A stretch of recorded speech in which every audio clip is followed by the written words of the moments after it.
Hi guys. Tonight we step into a world far colder than your cozy room though. Thankfully, only in imagination. The year is somewhere around the 13th century. The sun has long sunk behind frost-rimmed trees, and the air tastes of wood smoke and iron. You can almost see your breath rising, curling in thin silver ribbons as you trudge down a rutted track toward a cluster of low wooden huts. This isn't the medieval castle of legends, no grand halls, no roaring banquets, just the humbler world that kept the kingdom fed. Here, survival isn't heroic, it's habitual, and in winter you probably wouldn't survive this without friends, fire, and a remarkable tolerance for damp straw. So, before you get comfortable, take a moment to like the video and subscribe, but only if you genuinely enjoy what I do here. And if you want, drop your location and the local time in the comments. I love knowing where in the world my sleepy travelers are tuning in from. Now, dim the lights. You pull your cloak tighter as the path grows rough. The wind scratches against your hood, the kind of wind that gnaws rather than blows. Ahead, the huts are huddled like animals themselves, walls leaning in, thatched roofs crusted with snow. You can smell peat smoke mixed with something less pleasant: manure, damp wood, and the sour tang of humanity. It's not romantic, not yet. But you're not here for comfort. You're here to understand how people once endured the kind of cold that could freeze a river solid for months. A dog barks as you near the first door, and through a crack in the wood, you catch a flicker of red firelight, faint but alive. The door creaks open, and you duck beneath the lintel. Inside, the warmth is immediate but uneven. Your face tingles as the cold lifts, yet your feet are still blocks of ice. The single room holds everything: life, sleep, birth, death. There's a smell of smoke that clings to everything: the walls, the hair, the straw. You can almost feel it coating your throat. A family moves around you, 3 generations at least, plus a pig nosing the straw floor. The roof beams loom low enough to bump your head. Soot stains the rafters like forgotten clouds. It's dark, except for the flicker from a small open hearth near the center. The fire doesn't blaze, it sighs. Every ember is precious. Firewood, after all, is harder to find than food. Peasants spend whole days collecting sticks from hedgerows, risking punishment for taking what belongs to the Lord's forest. You crouch closer, feeling the sting of Thor returning to your fingers. The children's cheeks are apple red from heat on one side and cold on the other. They giggle, wrapped in ragged layers that have seen too many winters. Their mother stirs a pot suspended above the coals, some thin pottage of barley, turnip, and maybe a shred of salted pork. Dinner will not be a feast, but it will fill their bellies enough to sleep. Here's your first small truth.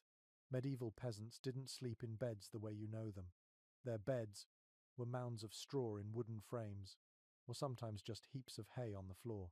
Blankets were rare, and pillows, if you could call them that, were sacks of grain or rolled-up clothes. Yet for all its roughness, this space is their sanctuary.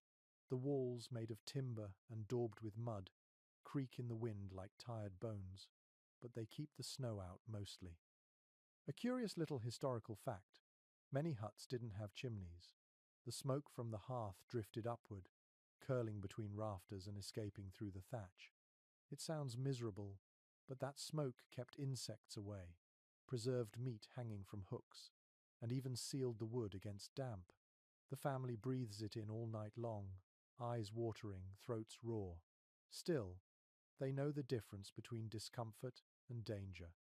When the smoke thins, it means the fire's dying, and that's when frost creeps in like an unwelcome spirit.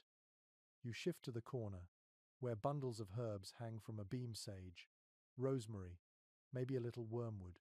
Their scent is sharp and sweet, fighting back the musk of the pig. These herbs aren't just for cooking, they're charms against sickness, tokens of stubborn hope. Historians still argue whether peasants truly believed herbs had magical properties or simply knew their medicinal worth by intuition. Either way, they worked with what they had. Your eyes adjust to the gloom.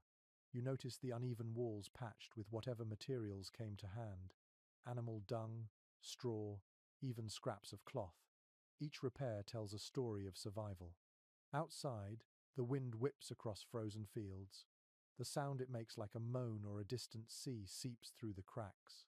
You understand now why everyone crowds close together come nightfall. The hut isn't just a house, it's a womb against the world. In the corner, you spot a small wooden chest, rare, valuable. It holds the family's best possessions: a comb carved from bone, a wooden spoon polished by use, maybe a bit of cloth dyed in fading blue. Luxury here is not about gold. It's about having something not immediately essential to survival. And in the heart of this winter night, survival is the only constant thought. As the family finishes their meal, the room quiets. The children's laughter fades into whispers, then yawns. You hear the father murmur a short prayer, half gratitude, half plea. Outside, a rooster gives a confused cry into the dark. The mother adds another stick to the fire, watching the flame lick it greedily. You can see her lips move, counting maybe, or planning tomorrow's work, fetching water from the frozen stream, mending the thatch, milking the cow if it's still alive. Then, silence settles thick, heavy, comforting. You feel the first pull of drowsiness, that ancient instinct to rest when darkness presses close. The dog circles twice, then lies by the door, nose to the crack where the cold seeps in. His breath fogs faintly. The fire hisses. And you, yes, you begin to feel the weight of centuries slide across your eyelids. One quirky tidbit before you drift further. In some northern villages, people mixed soot and animal fat into a kind of crude insulation, smearing it along walls and under roofs to trap heat. It sounds grotesque, but it worked just barely. Imagine sleeping beneath layers of smoke-soaked straw, the air thick and bitter, yet knowing that beyond those walls, the world could kill you in minutes. As you lie there beside the imagined warmth, your heartbeat slows. You feel the rhythm of the medieval night, the quiet labor of keeping alive. No clocks, no alarms, no hum of electricity, just the breath of those around you and the distant groan of the frozen forest. Tomorrow will bring toil, yes.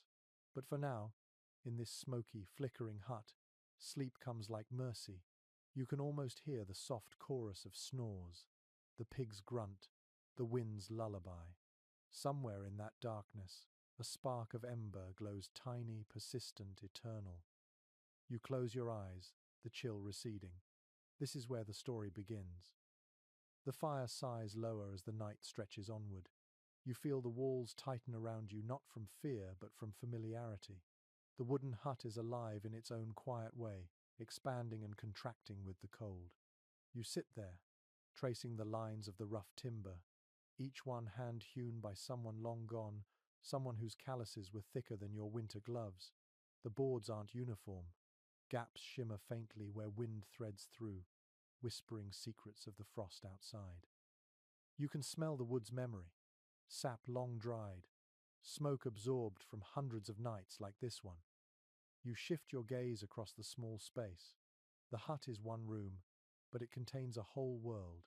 There's no dividing wall, no privacy, just zones, one for cooking, one for sleeping, one for storing what little grain hasn't yet been eaten by mice. In the far corner, the family's tools lean in an exhausted pile. A hoe, a wooden rake, a dull scythe. Every one of them will return to the field when the thaw comes. But for now, the tools rest too. Even iron needs sleep. You can almost taste the air, thick with soot, warm close to the fire and freezing a step away.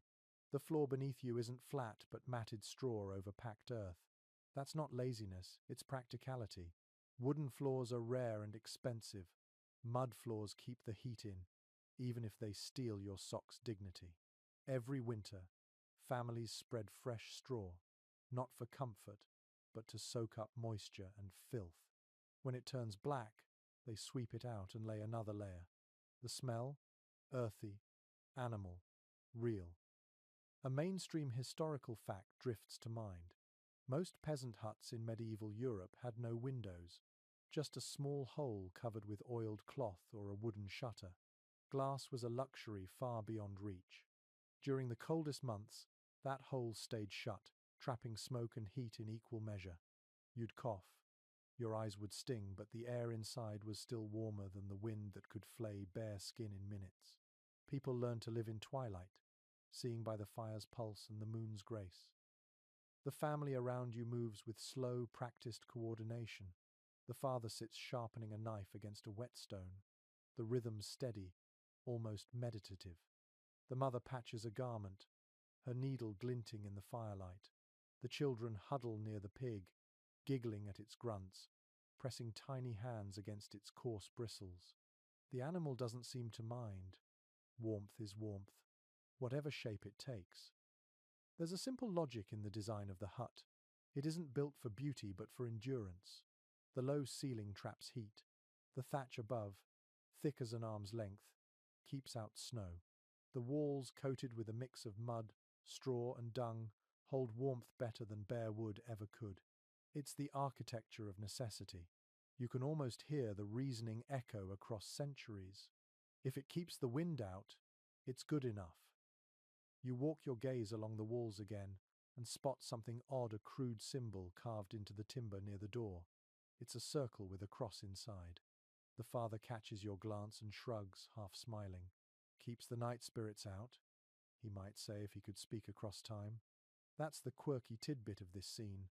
Peasants often scratched or burned protective marks known as witch marks into their homes to ward off evil or misfortune. Sometimes they were crosses, sometimes runes, sometimes just a pattern passed down without meaning. Historians still debate whether these symbols reflected deep belief or simple habit. After all, when every night feels haunted by the cold, you cling to any comfort you can carve. You notice a second hearthstone, blackened and cracked, shoved against the wall. Maybe it belonged to the grandparents before the roof collapsed years ago. In this age, people rebuilt rather than replaced. Wood was scavenged, nails straightened, rope reused until it turned to dust. The hut, in a sense, is a living palimpsest, layers of survival written one over another. From outside, a low howl cuts the silence. A wolf, perhaps, or a dog gone feral. The children freeze. The pig snorts and burrows deeper into straw. The father lifts his head, listening. But after a moment, the sound fades.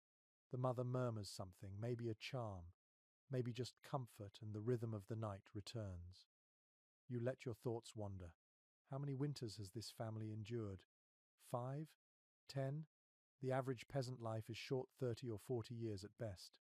Yet each generation leaves behind a hut, a few bones, a name in no record book, and still, they survive.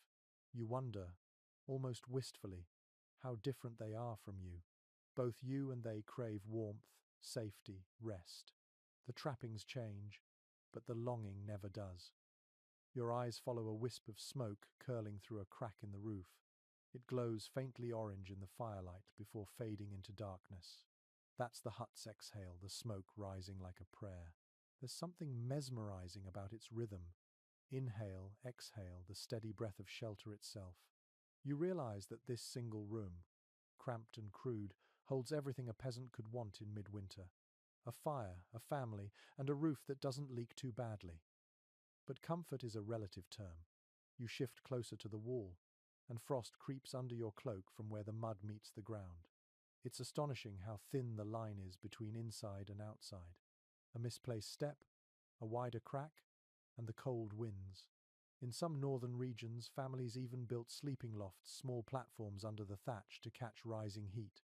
It sounds clever, but imagine waking up with snowflakes drifting through the roof. You'd pull your straw blanket tighter, mutter a curse at the weather, and roll back into the warmth of bodies beside you. Historians still argue whether huts like these truly stayed warm through the night. Some claim the fire's embers and shared body heat were enough. Others suggest that peasants endured temperatures barely above freezing, wrapped in layers and prayers. The truth probably lies somewhere in between. Never cozy, never comfortable, but survivable. Humanity, after all, is good at adjusting to misery. You shift again, and a tiny sound catches your ear. the crackle of sap bursting in the fire. It's the hut's lullaby, the sound that tells you all is well. Outside, the frost thickens on the thatch, glittering faintly under the moon. The world beyond is silent, suspended. Inside, the family finishes their tasks, one by one slipping into their nests of straw. The mother lies down last, curling an arm around the smallest child. The fire shrinks to a smoulder, its glow licking the edges of the walls like a heartbeat.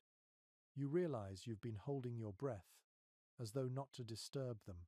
There's a holiness in this simplicity, a reminder that even the poorest lives hold rhythm, care, and endurance. You breathe out slowly, letting the air fog before you.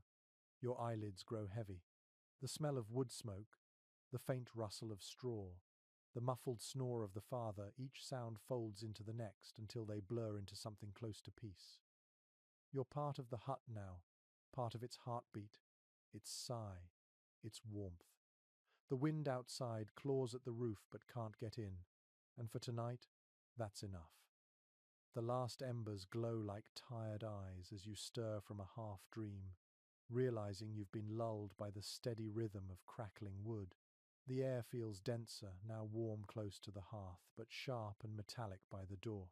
You reach out a hand, feeling the faint tremor of heat on your palm, as if the fire itself breathes. In the hush of that small wooden hut, the hearth is the heart, beating slow and soft through the night. The hearth isn't just a practical invention, it's a shrine of survival. Generations have squatted beside it, rubbing hands raw over the same stones, whispering prayers to saints and spirits that the flame would last till morning. It's said in manorial records that a fire left to die could doom a family. You didn't simply light it again. Tinder and dry wood were too precious. You'd borrow flame from a neighbor, carrying it home in a smoldering bundle of moss. Imagine trudging through snow at midnight with that fragile light cupped in your hands. If it went out, your house froze. According to fragments of household accounts from the 13th century, some families even paid a fine to the lord for hearth rights, permission to collect firewood from his forest. The woods belonged to power. Warmth was a tax. Those who gathered sticks without leave might find themselves punished, sometimes with a beating, sometimes with a shilling gone. Yet necessity breeds creativity.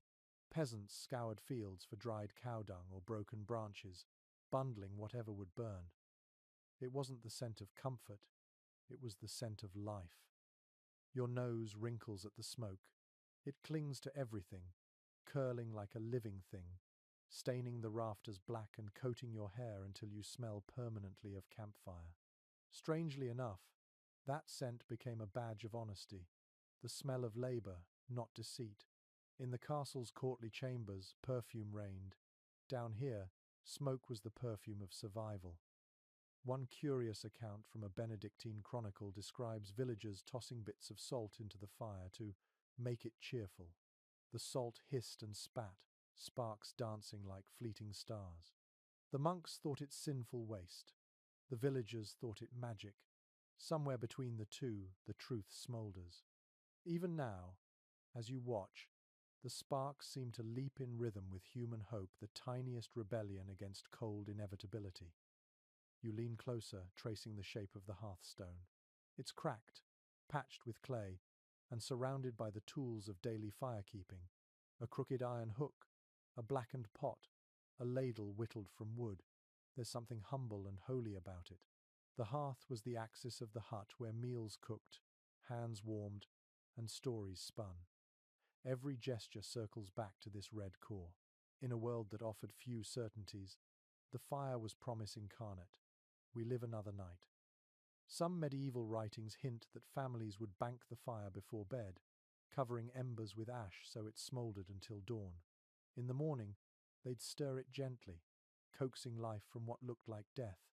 If you listen closely, you can almost hear the faint sigh as the ash shifts a memory of yesterday's heat. A small boy, barefoot despite the chill, drags a charred log closer. His mother scolds softly but doesn't stop him. The child knows what to do. Even at 5 or 6, he's learned the ritual of warmth. He blows, cheeks puffed, until a tiny flame flickers. The family murmurs approval, the room momentarily brighter. You realize, warmth is not just fire, it's participation. Every breath helps. Modern historians remain divided about whether medieval peasants truly understood how to ventilate these huts. Some argue the smoke was tolerated, even welcomed, for its insect-repelling gifts. Others suggest that clever design, small roof holes, angled beams, let just enough air flow to keep the family alive without losing heat. Whichever side you believe, the result is the same, a delicate balance between suffocation and freezing. The medieval world lived on that knife edge. Your eyes wander to the soot-stained ceiling. The beams glimmer faintly, as though dust has become starlight. The smoke curls upward, tracing invisible stories on the wood. In a way, those stains are history itself. Years of breath, cooking, warmth, and despair fossilized above your head. If you could read them, they'd tell of births, deaths, and winters harder than this one. It's a little-known fact that many households carried embers from one home to another during festivals like Candlemas. The act symbolized continuity, the unbroken chain of flame through the seasons. To let your hearth go cold was to invite misfortune. To keep it burning meant luck, fertility, protection. Maybe it wasn't just superstition. Maybe it was memory, disguised as ritual. You move back from the glow, eyes half closed. Your skin prickles with the mix of heat and chill. The fire snaps suddenly, throwing sparks that dance across the mud floor.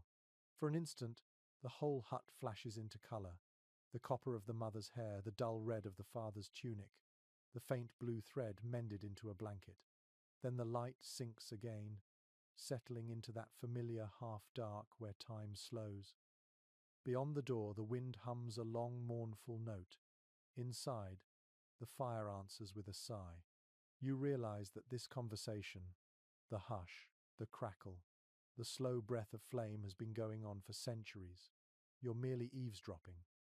There's comfort in the repetition, the predictability of warmth. You sense that in a world where so little could be controlled, harvests, disease, lords, taxes, the hearth offered a tiny sphere of power.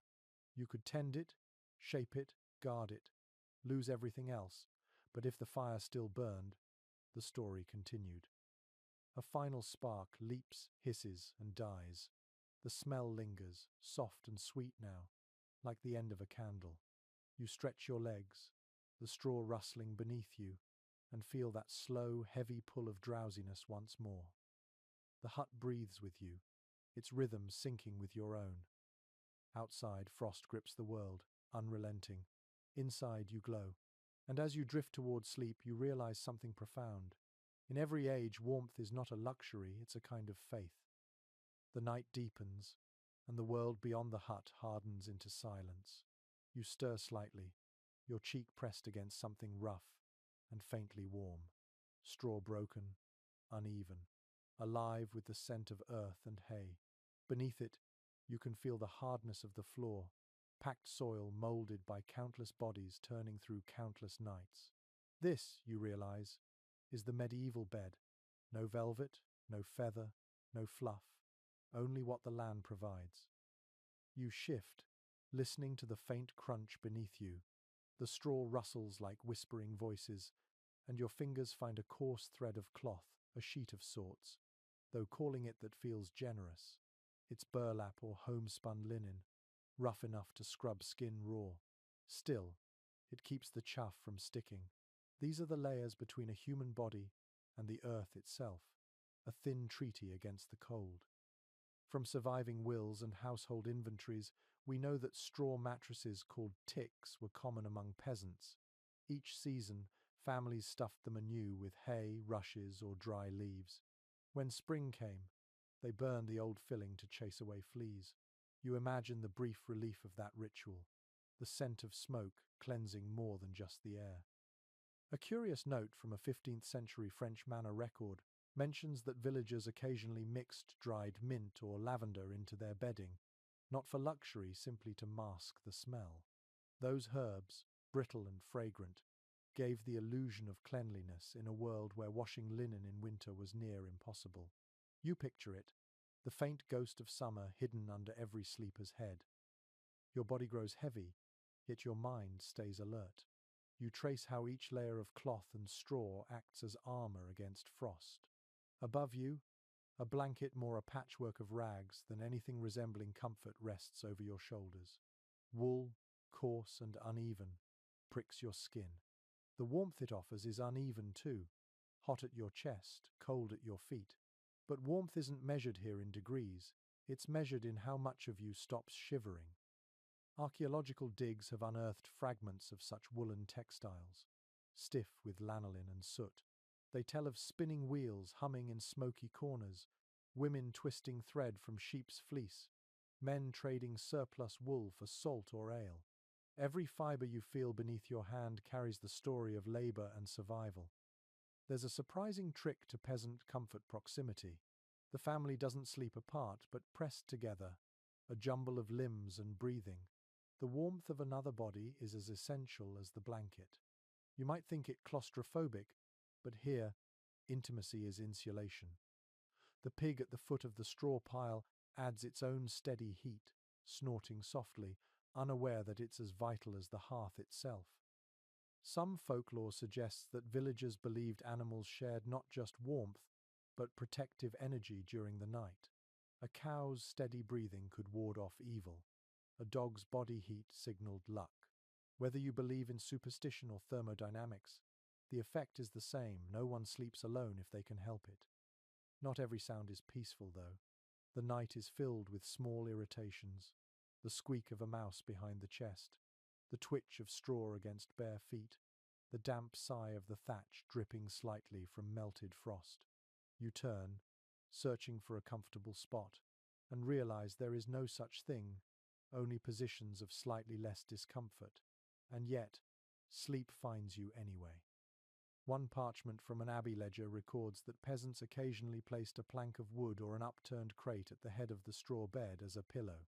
Hard, yes, but it lifted the head above the floor's draught and, perhaps, deterred crawling pests. You test it in your imagination and smile wryly. Comfort, here, is a luxury of comparison. Scholars who study medieval domestic life remain unsure whether straw bedding was replaced regularly or simply added to. Some argue that families layered new straw over old until the floor itself rose by inches. Others believe the constant smoke kept vermin from overrunning it entirely. Either way, the result is the same: a bed that remembers everyone who's ever slept upon it. You glance around the dim interior, the shapes of sleeping figures barely outlined by the last glow of embers. A child murmurs something in a dream. The mother shushes him, half asleep herself. The rhythm of their breaths overlaps, forming a slow harmony. The scent of wool, smoke, and humanity thickens, not unpleasant, simply dense, like life itself. Outside, frost creeps higher on the walls. Inside, your body adjusts. The straw crackles when you shift your weight, but the sound is oddly soothing, like the murmur of leaves in summer. You feel yourself sinking, not into softness, but into surrender. And then you notice the faintest thing, a beam of moonlight cutting through a chink in the wall, silvering the straw at your feet.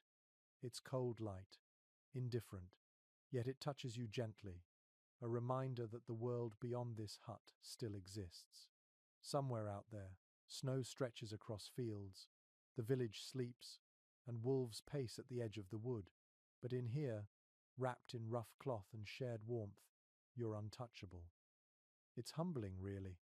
The comforts you take for granted, mattress, pillow, clean sheets, are absent, yet you find yourself drifting toward rest anyway. You realize that comfort is partly perception, partly gratitude. The peasants of these wooden huts might have called it blessed simply to wake up alive. The pig snorts once more, rolling in its straw. A log in the hearth collapses with a sigh. You feel the air shift, cool against your cheek, then settle again. For a moment, the entire hut feels like one living creature breathing, creaking, dreaming. You close your eyes, letting that sense of quiet endurance pull you deeper into the night. Morning never truly arrives in winter, it simply fades out of darkness into a weaker shade of grey. You wake to the soft sounds of a world stirring from shared exhaustion. The straw beneath you crackles faintly as someone shifts, and a child coughs from the corner, a dry little bark swallowed by sleep. The air is damp now, touched with the smell of ashes and the faint, sour tang of boiled grain left in the pot overnight. Before the day begins, there is the ritual, the nightly routine reversed in slow motion. The mother stirs first, always the mother. She pushes back the rags and rises from the nest, her breath visible in the gloom. She checks the fire still faintly alive beneath the ash and pokes it with an iron stick. A red glow answers her, fragile but obedient. With a practiced hand, she feeds it a curl of straw and a splinter of wood. Flames lick upward, as though waking too. You sit up slowly, feeling the stiffness in your limbs. The floor is colder now, the heat from the night spent, and the hut itself seems to groan in protest. A rooster outside announces nothing new, just another day that feels the same as the one before. You draw your cloak tight, shoulders hunched, and watch as the room reshapes itself around the living. According to estate records from the late 14th century, peasants' daily life began and ended with the care of their fire and animals. Before sleep, they brought livestock indoors, chickens in woven cages, goats tied to posts, sometimes even the family cow, heavy-eyed and steaming from the cold. The logic was simple. A beast's warmth was worth more than space. You glance toward the far end of the hut and see it, the cow, chewing lazily, the faintest plume of vapor curling from its nostrils. Its body heat radiates into the room, invisible yet essential. In a half-forgotten folk saying recorded by a village priest, people claimed that the cow's breath blesses the dreamer. Whether superstition or gratitude, it captures the truth. Animals and humans were partners against winter. No hierarchy, just mutual need. The family moves as a unit, each performing a silent, inherited task. The father crouches by the door, pressing a rag into the cracks where the wind sneaks in. The children gather kindling from a pile near the wall, sticks so small and damp that the fire hisses when they touch it. The mother ladles out what's left of last night's meal, adding a splash of water to stretch it further. This isn't breakfast, it's endurance in a bowl. One curious detail appears in a few medieval household guides. Families were advised to close their hut's single door at sundown, not only for warmth but for spiritual safety. Night was believed to be when spirits wandered, restless souls, fairies or thieves. Some nailed sprigs of holly or rowan above the lintel for protection. Whether out of faith or habit, the ritual persisted through centuries. You can almost hear the scrape of the wooden bolt sliding shut each night, a small sound of security in a dangerous world.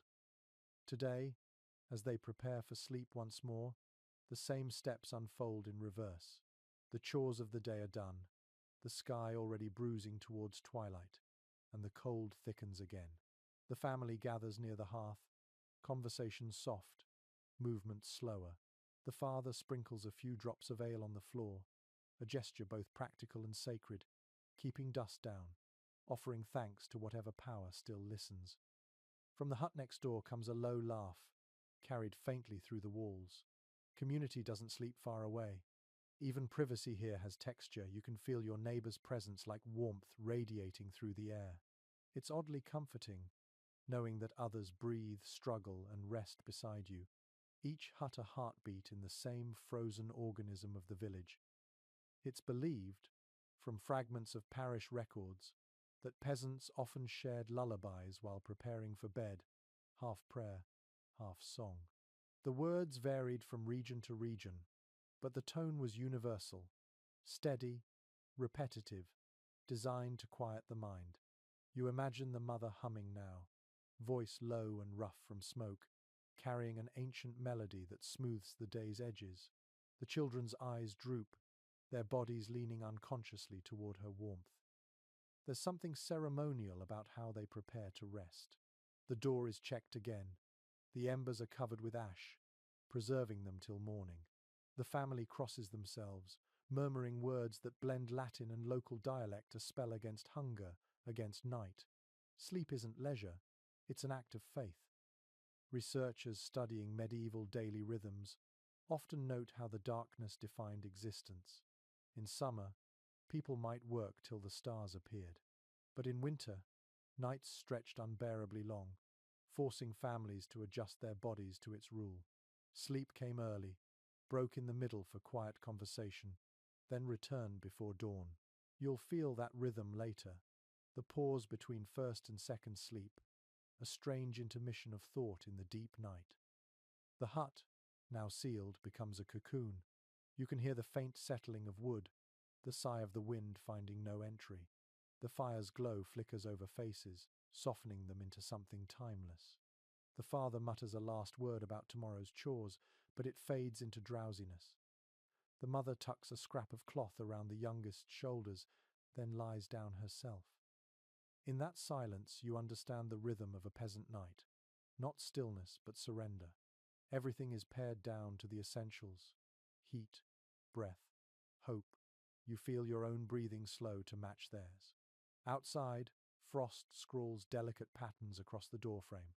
Inside, human warmth draws invisible lines of defiance. A faint squeak a mouse, perhaps scurries somewhere unseen. The pig grunts softly. Someone sighs in sleep. All of it becomes part of the same music, one that never truly stops, just ebbs and flows like a tide. You close your eyes again, letting the fire's glow paint your eyelids red.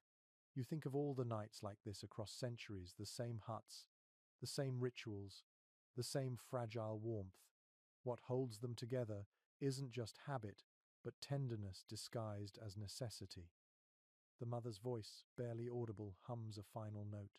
The child's breathing evens. The wind retreats. You can almost believe the hut itself sleeps too, dreaming of spring. Night has deepened to its quietest hour. You lie awake, your breath mingling with the faint rhythm of others sleeping around you. The air is thick, carrying the scent of straw, smoke, and animal musk. A single ember glows in the hearth, pulsing faintly, as if the hut itself still breathes. You listen, and the soundscape of a medieval night slowly unfolds. At first it seems like silence, but it isn't. The hut murmurs in its sleep. You hear the wood creak, a slow settling of beams adjusting to the cold. A soft thud marks the fall of snow sliding off the roof. Somewhere beneath the straw a mouse rustles, its tiny paws like whispers. Beyond the door, the wind sighs, threading through every crack, each gust a reminder that winter never truly leaves. If you listen harder, the village itself begins to speak. Distant dogs bark at shadows. A rooster, confused by moonlight, crows too early. In another hut, someone coughs. The sound travels through still air, as if the night has stretched itself thin to carry it. The village feels alive, though every soul is half dreaming. Records from manorial courts mention that noise after dark could be cause for suspicion. The quiet of a winter night was sacred, and loud disturbances might lead to gossip or even accusation. People valued peace because it was fragile, and because the dark held enough mystery without human interference. One curious finding from rural chronicles describes how sound travelled differently in frozen air. Voices carried farther, footsteps echoed against frost-hardened soil, and even a single door closing could seem like a hammer strike. In such stillness, privacy was impossible. Every secret was public, every movement known. Yet somehow, that closeness bred trust as much as tension. Your ears follow the cadence of the hut again. The pig snorts and shifts, releasing a puff of warm breath that smells faintly of hay. A child murmurs in his sleep, a dream slipping out in a half-word. The mother turns, her linen rustling softly. All these noises blend into a kind of music, the lullaby of survival. If you grew up with it, it would be comforting. The human mind can learn to love any rhythm that repeats often enough. Contemporary scholars examining rural acoustics believe that these environments shaped how people thought about silence. Modern quiet is absence. Medieval quiet was texture. It had sound within it: the fire, the wind, the breath of livestock. To the medieval ear, Complete stillness would have felt wrong, even frightening, as though the world had stopped turning. You open your eyes again, watching the faint shimmer of light from the hearth. The smoke drifts upward, tracing a slow, sinuous line that fades into the darkness above. It carries the scent of burning oak and peat, the kind of smell that stays in your hair for days. You think about how, centuries later, when archaeologists uncover remnants of soot on old rafters, they find stories encoded there, the rhythm of daily fires, the chemistry of survival. A curious note from an abbey letter recounts a monk's winter visit to a village, describing the unending music of peasant huts. He wrote that the sounds reminded him of the sea, each murmur another wave breaking in miniature. Perhaps he was right. Lying here, you can almost believe you're afloat in some quiet ocean of warmth, carried along by the breath of others. Occasionally, the wind pushes harder, rattling the door latch. The father shifts, half waking, reaching for a stick by the fire, but then the gust fades. You feel the small tension pass through the room, a collective holding of breath. In the countryside, the night was both ally and adversary. It brought rest, but it also brought fear of thieves, wolves, or unseen spirits wandering the paths. Villagers often whispered charms before sleep, short phrases meant to keep harm outside the walls. It's said in certain local traditions that the first sound heard upon waking, be it a bird, a bell, or the sigh of wind, foretold the tone of the day.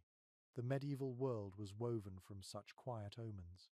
Every noise meant something. Every silence did too. You close your eyes once more and listen differently, letting sound become sensation. The walls hum faintly, a low resonance of timbers shifting under frost. The crackle of a settling ember fills the silence with comfort. The rhythm of breathing around you becomes a tide, steady, reassuring. This is the texture of the medieval night. No hum of machines, no distant engines, no clock ticking, only the heartbeat of wood and life. Outside, the sky is a dark velvet dome dusted with stars. The moonlight touches the snow and turns it into a frozen mirror. Occasionally, a gust stirs the trees beyond the village, and their branches scrape against one another, a dry sound like bones or whispers. Even that, somehow, belongs here. You imagine the villagers growing used to it all, their dreams shaped by these sounds. Some might dream of warmth, some of summer fields, others of bread and sunlight. In such nights, imagination becomes a form of comfort. The brain, half aware, fills the darkness with stories to keep itself company. Researchers of medieval dream culture point out that people often connected night sounds with divine messages or warnings. A knock might be a spirit, a whisper could be a saint. Even the cry of an owl was heavy with meaning. The world felt porous, and the line between waking and sleeping blurred with every creak of timber. The fire flares suddenly, a spark catching in the ash.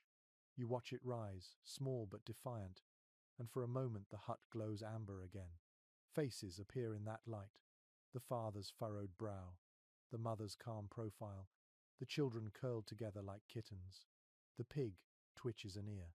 Then the light sinks once more, and darkness settles like a blanket. You let yourself drift with it, lulled by the symphony of quiet. Each sound folds into the next, until there is no difference between the room and the dream. Outside, the snow falls silently. Inside, the hut keeps its steady hum. And you, lying there, begin to understand that this is not mere silence at all. It is life, whispering softly through wood and winter. The darkness has a texture now, soft and steady, like velvet pressed against your eyelids.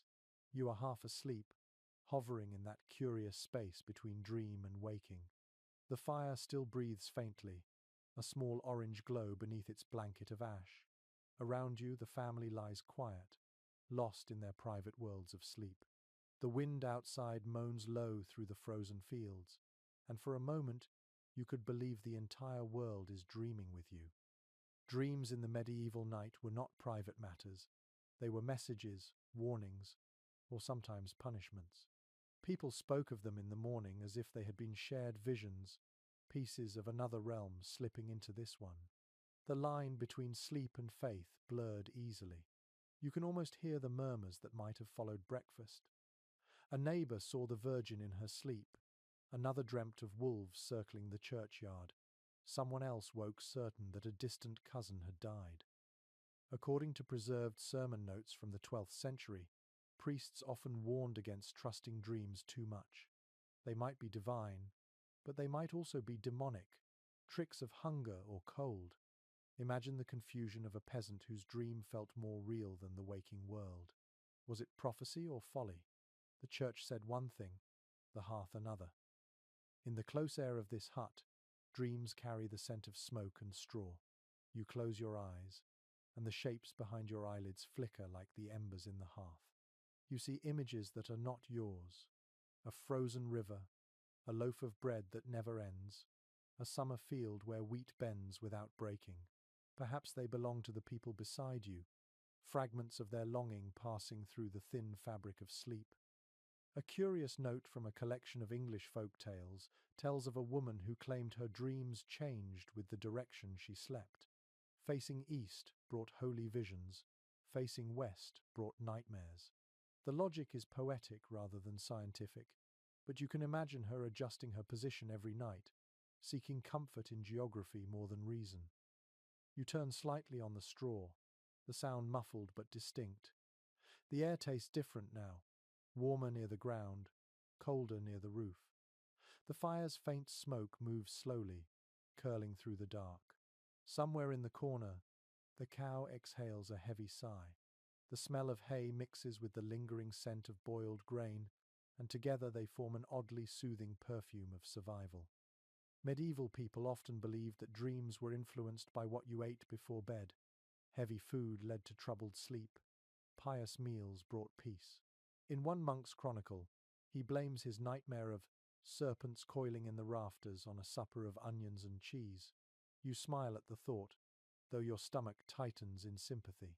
Hunger and fear share a border, and both live inside the same hut tonight. Your mind drifts back toward the images that float beneath consciousness.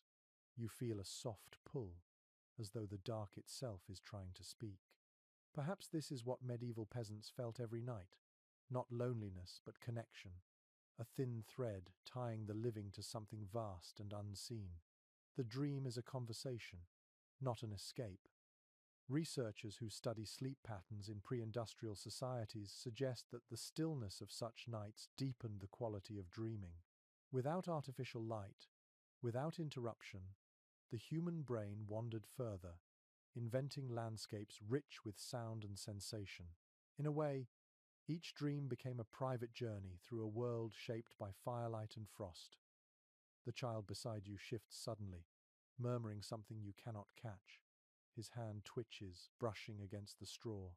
His mother, half asleep, places her palm gently over his and whispers a few words that sound like a prayer, then quiet again. You can feel the tenderness in that gesture, something ancient and ordinary. A faint draught slides across your cheek. You imagine it as the breath of the night itself, curious to see what these fragile creatures are dreaming about. Outside, the snow thickens.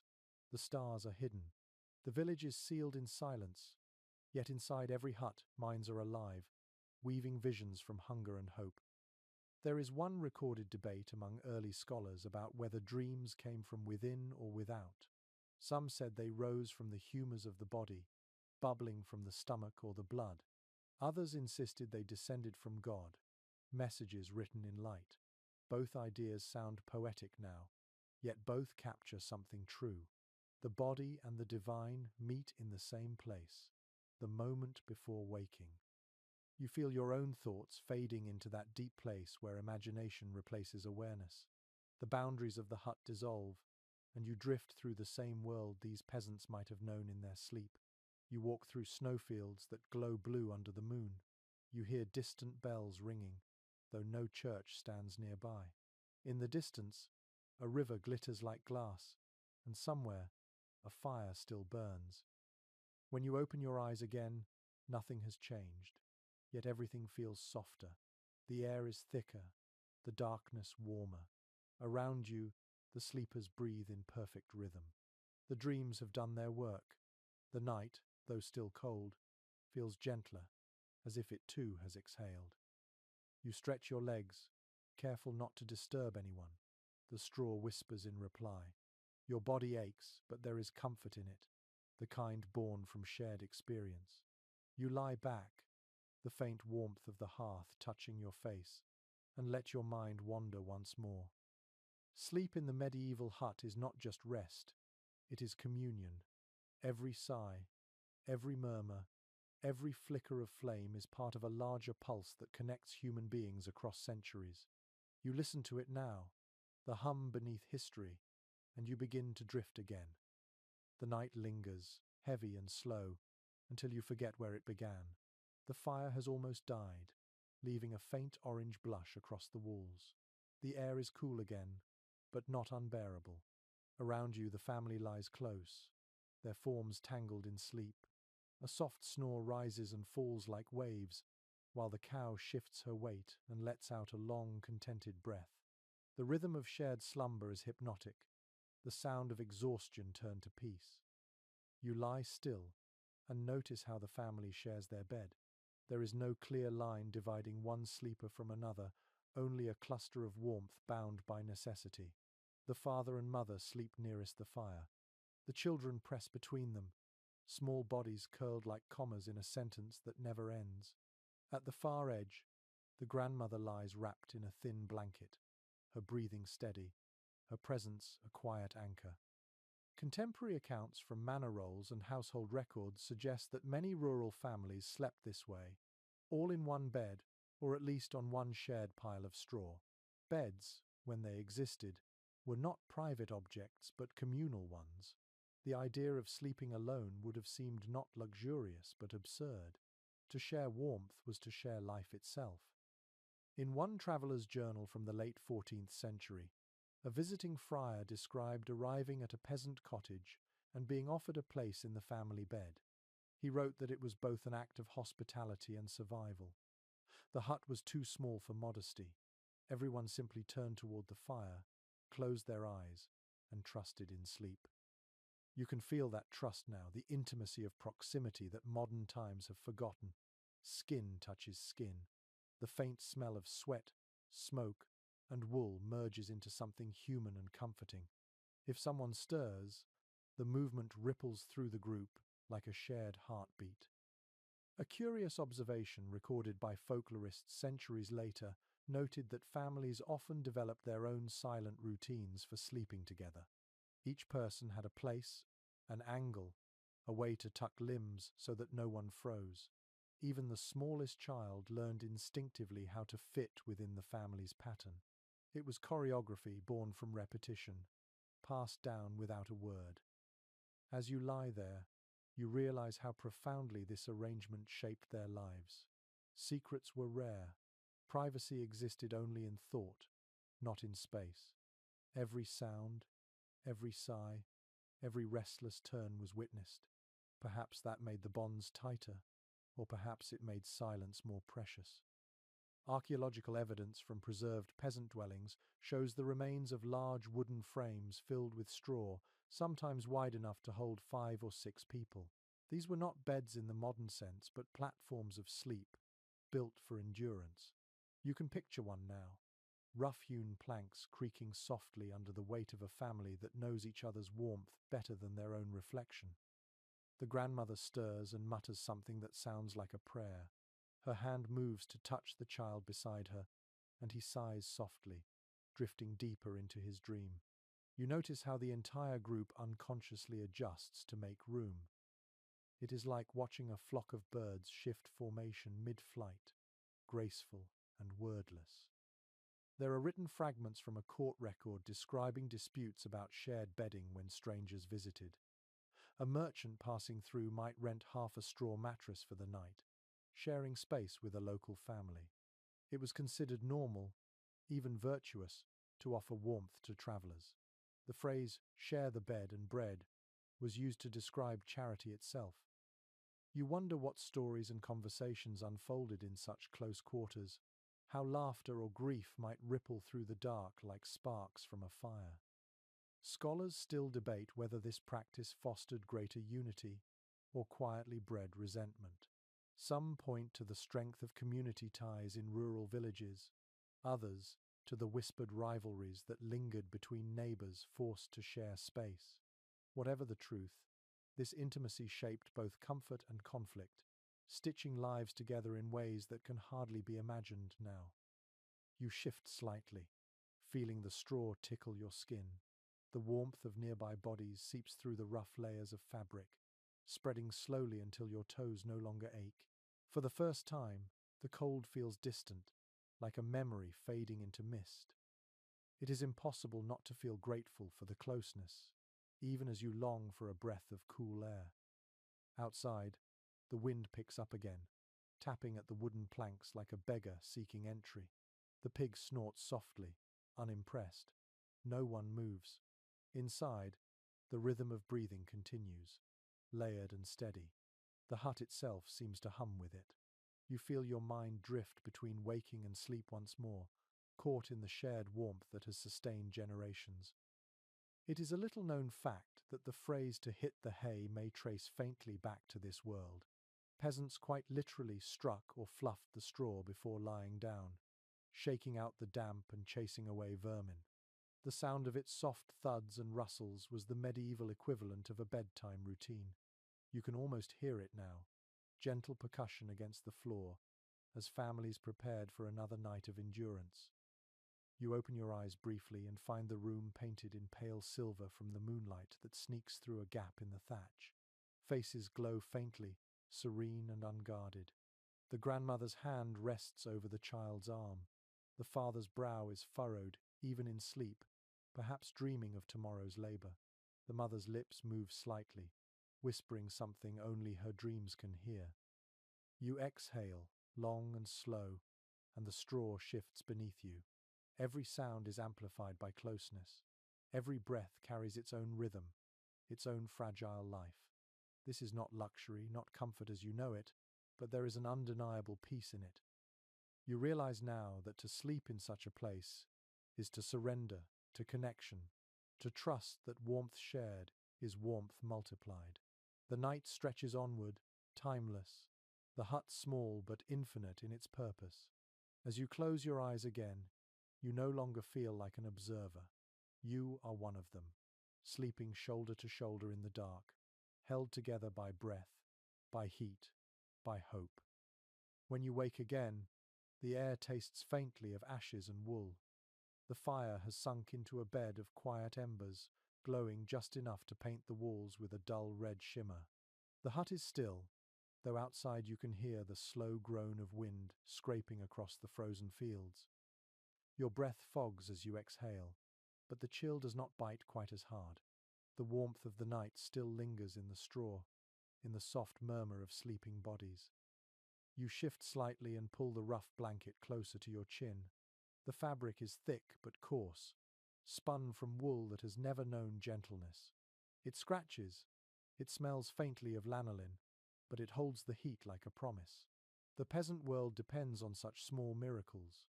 A blanket is not decoration, it is armor. From what we know, through textile fragments preserved in peat bogs and archaeological layers, medieval wool was heavy and oily. The natural grease of the sheep helped it resist water, and though it might itch against bare skin, it trapped warmth even when damp.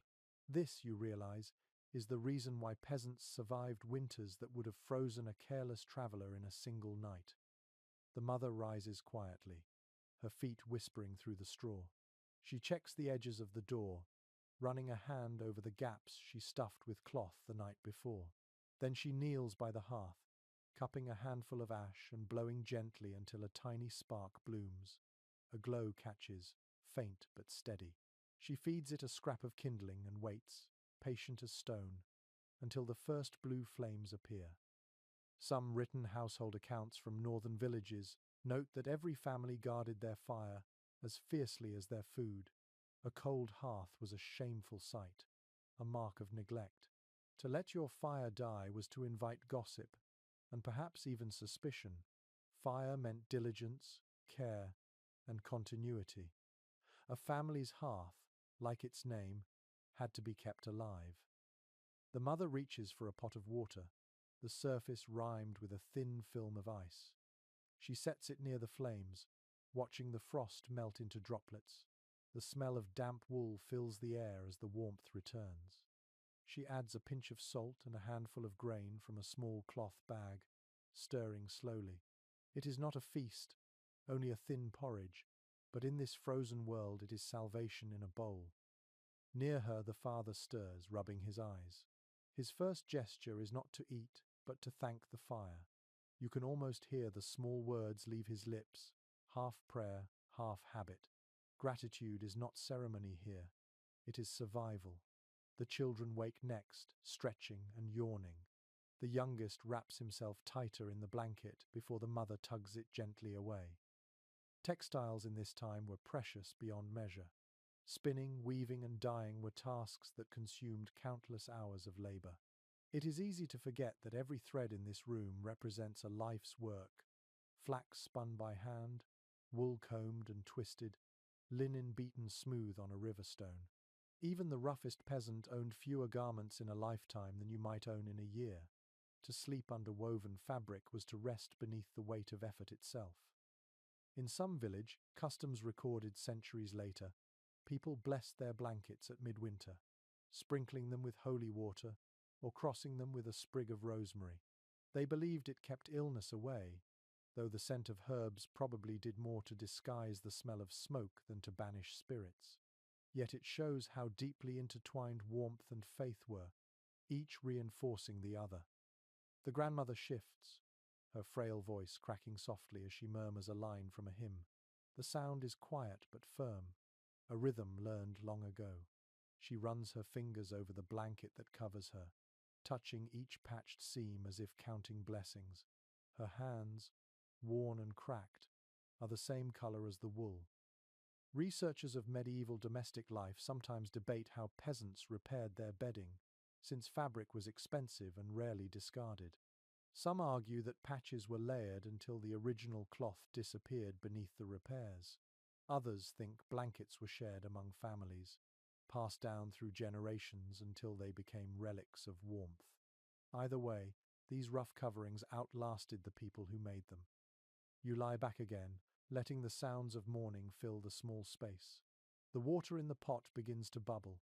The fire pops softly, releasing the scent of damp wood. The pig snorts awake, shaking straw from its back. The children whisper to one another, voices still heavy with sleep.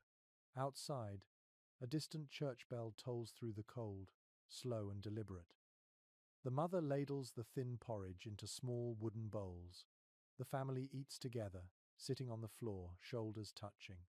There are no spoons for everyone, so they take turns, dipping and passing. The warmth of the food moves through them like sunlight. You can see their faces brighten, the color returning to cheeks that have spent too many hours in the dark. It is striking how such simplicity can hold so much meaning. A bowl of hot grain, a coarse blanket, a faint fire. Together they make the difference between despair and another day alive. You find yourself strangely humbled, wondering how often you have mistaken comfort for necessity. The mother wipes the bowls clean with a piece of bread, saving every crumb. She looks toward the door where daylight seeps through in pale threads. Then she turns back to the fire, her eyes reflecting the glow. For her, this is not luxury but triumph. The family is warm. The night has passed. The cold outside has not won. You lie still, absorbing the warmth, the rhythm of their morning, the way life continues despite everything. You realize that this rough blanket, heavy with smoke and history, is more than just a piece of fabric. It is an emblem of perseverance, of faith stitched into fiber. The world outside may be ice and hunger, but under this blanket, there is life. By the time the weak daylight filters through the cracks in the wall, the frost has already begun to thaw inside the hut. Drops of water slide down the beams, slow and uncertain, landing with quiet taps onto the earth floor. The family moves about carefully, conserving energy. They know that even in daylight, The cold remains, waiting for its next chance to reclaim the room. The smell of ash, sweat, and damp wool fills the air, familiar but somehow comforting. You sit up and watch the father glance at the sleeping corner. The eldest child lies still, shivering faintly despite the blanket. His skin looks pale under the dull light. The mother notices too. Her hand moves instinctively to the boy's forehead, her expression tightening. You can almost feel the hush that follows. Even without words, everyone understands what might be coming. Illness in winter was as common as snow, and often just as unstoppable. A simple cough could deepen into something deadly. In a world without doctors or medicine as you know it, every sickness was a negotiation between endurance and luck. The family has seen it before. The mother's eyes close briefly as if in prayer. Then she rises to fetch a small pouch from the shelf above the hearth. Inside are herbs, dried and crumbled. A few leaves of sage, a sprig of thyme, and something that smells sharp and resinous. She crushes them in a wooden bowl, mixes them with warm water, and dips a cloth into the liquid. The steam rises gently, carrying the scent through the room. The boy stirs, his breathing rough but steady. She presses the cloth against his chest, her lips moving silently. One set of monastic notes from a 12th century infirmary mentions how peasants used such herbs for both healing and blessing. Sage to draw out sickness, rosemary for remembrance, thyme for courage. The monks often dismissed these remedies as superstition, yet many of their own medicines used the same plants. Faith and knowledge were not enemies here. They were simply two languages for the same fear. You watch the father sit by the fire, adding a piece of wood and stirring the coals until they glow. He glances at his son, then at the tiny flame. You can see the arithmetic of survival in his gaze. Food, fuel, strength, everything must last through the weeks ahead. Winter is not a single season but a series of tests. A curious entry in a parish register from the 14th century describes villagers lighting candles at midnight when illness struck, believing that the flame's endurance mirrored the patient's fate. If the candle burned straight and true, recovery was near. If it sputtered, death lingered close. The superstition may sound grim, yet it reveals something tender too, the human need to see hope flicker in the dark. The mother hums a low song now, something without words. Her voice is husky from smoke, but its melody softens the room. The other children sit quietly, their small eyes following her hands. The father nods slowly, perhaps in prayer, or perhaps simply in surrender to the rhythm of the sound. You notice that even the cow seems calmer, her chewing slower, her breath quieter. Modern researchers studying medieval health often debate whether the peasants' resilience came from strength or resignation. Some argue they built immunity through constant exposure. Others believe they simply learned to accept suffering as ordinary. It is difficult to know where courage ends and endurance begins. The fire crackles softly, sending shadows trembling across the walls. The boy coughs once, then settles again. His mother lifts the wet cloth from his chest, squeezes it out, and lays it down once more. The faint smell of herbs mingles with the smoke, creating a fragrance that feels almost holy in its simplicity. For a moment, you sense the illusion of peace, fragile but real. You glance toward the grandmother. Her eyes are open now, small and bright in the half-light. She watches without moving, her hands folded in her lap. Her silence is steadying, a reminder that this cycle has turned before. She has likely seen children recover and others fade, but she does not interfere. She simply sits as witness, breathing in rhythm with the room. It is said in fragments of oral history that villagers believed sickness crept in through cracks, riding the cold air. To fight it, they stuffed cloth into every gap, hung sprigs of juniper near the door, and whispered prayers to Street Roch or Street Sebastian. These acts, though humble, made the invisible enemy feel containable. You can sense that same quiet defiance here. The mother's hands do not tremble as she works. The boy's breathing eases. The sound of his cough grows softer. The mother exhales, long and slow, and her shoulders drop in relief. No miracle, just a reprieve. The father offers her the last crust of bread, which she accepts but does not eat, setting it aside for later. Hunger, like illness, can wait its turn. You look around the hut, this small world where every sound matters. The fire whispers, the straw crackles, the children murmur in sleep. The scent of herbs lingers in the air, faintly sweet now that the heat has mellowed it. The moment feels timeless, fragile as frost on a window. Outside, the light brightens slightly. The frost on the door melts into droplets that glisten before they vanish.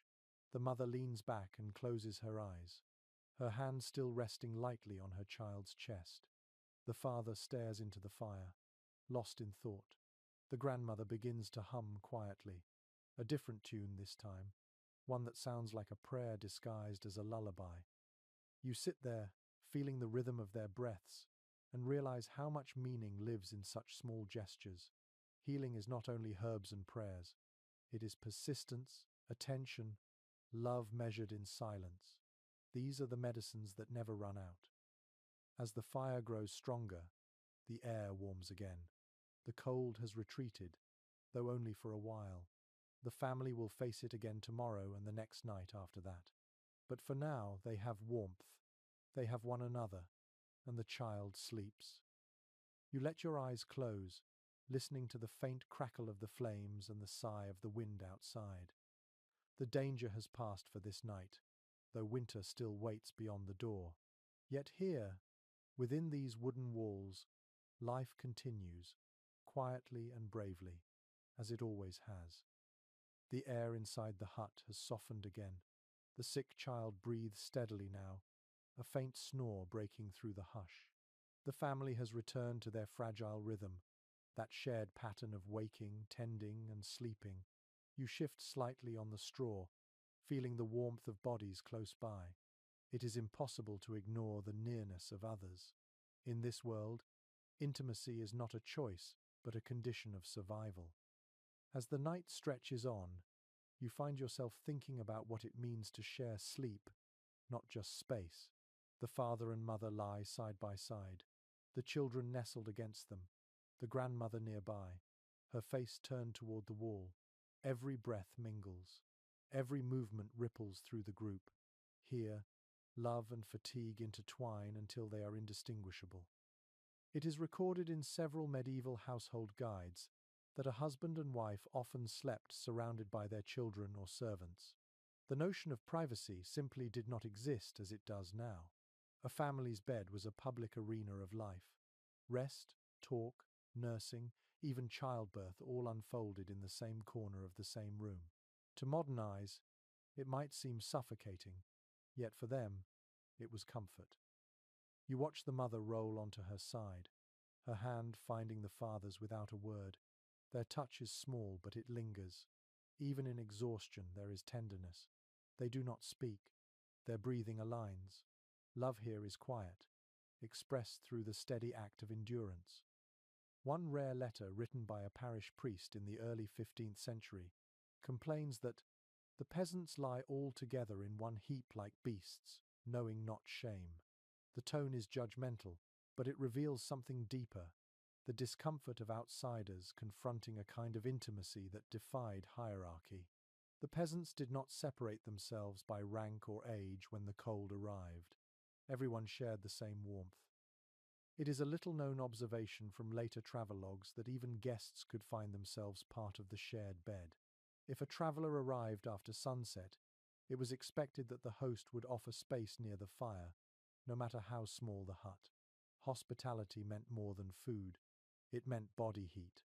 The gesture was not indecent but honorable, proof that community outweighed discomfort. You close your eyes and try to imagine how this closeness shaped the inner lives of these people. They must have known every sound, every breath, every rhythm of one another's hearts. There was no illusion of solitude. Perhaps this is why their prayers were collective, their grief shared, their joys magnified by proximity. Researchers who study medieval domestic habits have long debated whether this physical closeness fostered harmony or tension. Some describe it as a source of unity, the family acting as a single organism against the elements. Others suspect that tempers often flared in the dark, that whispers carried more than comfort. Yet even in conflict, they could not escape each other. Sleep was both sanctuary and surrender. You turn slightly, the straw rustling under you, and your shoulder brushes the warmth of another person. The touch is light but grounding. You realize that the physical boundaries you take for granted, walls, doors, distance, did not exist here. Emotional survival depended on touch as much as on food. The grandmother coughs softly, and the sound echoes briefly through the stillness. The father reaches out and touches her arm in acknowledgement. Nothing is said, but everything is understood. It is this kind of language that defines the peasant night. Gestures instead of words, presence instead of explanation. In many regions, the act of sharing a bed between husband and wife held both domestic and social significance. Marriage was not only a union of hearts, but a contract of labor. Two people together could generate more warmth, more children, more hands for work. Love, in this context, was both spiritual and practical. It began at dawn with shared chores and ended in the shared warmth of the same straw pile. You can almost sense the pulse of that partnership here. The father's breathing deepens as he drifts into sleep. The mother's hand rests gently against his back, her fingers tracing an absent-minded rhythm that could be a blessing or simply habit. Their connection is not grand, not theatrical, but resilient. There is a fragile beauty in the way the family lies arranged around the fire. The smallest child curls between his parents, his tiny hand resting on his mother's wrist. The grandmother sleeps close enough to touch the father's feet if she needed to. The pig, oblivious to all this human choreography, stretches its legs and snuffles contentedly in its own patch of straw. You think of how historians often focus on castles and battles, yet the true heart of the Middle Ages beats in these quiet, smoky rooms. This is where life continued, where humanity persisted in the smallest gestures. Each shared breath, each accidental touch, each murmur of half-sleep carried more truth than 100 chronicles of kings. The fire shifts and sends a soft glow across the sleeping faces. You see lines smoothed away by rest, expressions that belong to no century. The room feels outside of time now, the kind of silence that makes you forget the years between then and now. In the corner, the grandmother stirs and mutters something you cannot understand. Her words dissolve into the air, swallowed by the warmth. The others do not wake. The night holds them gently. The fire flickers lower, and you find yourself sinking back into stillness. The air smells faintly of wool, smoke, and something sweeter, perhaps the herbs the mother used earlier.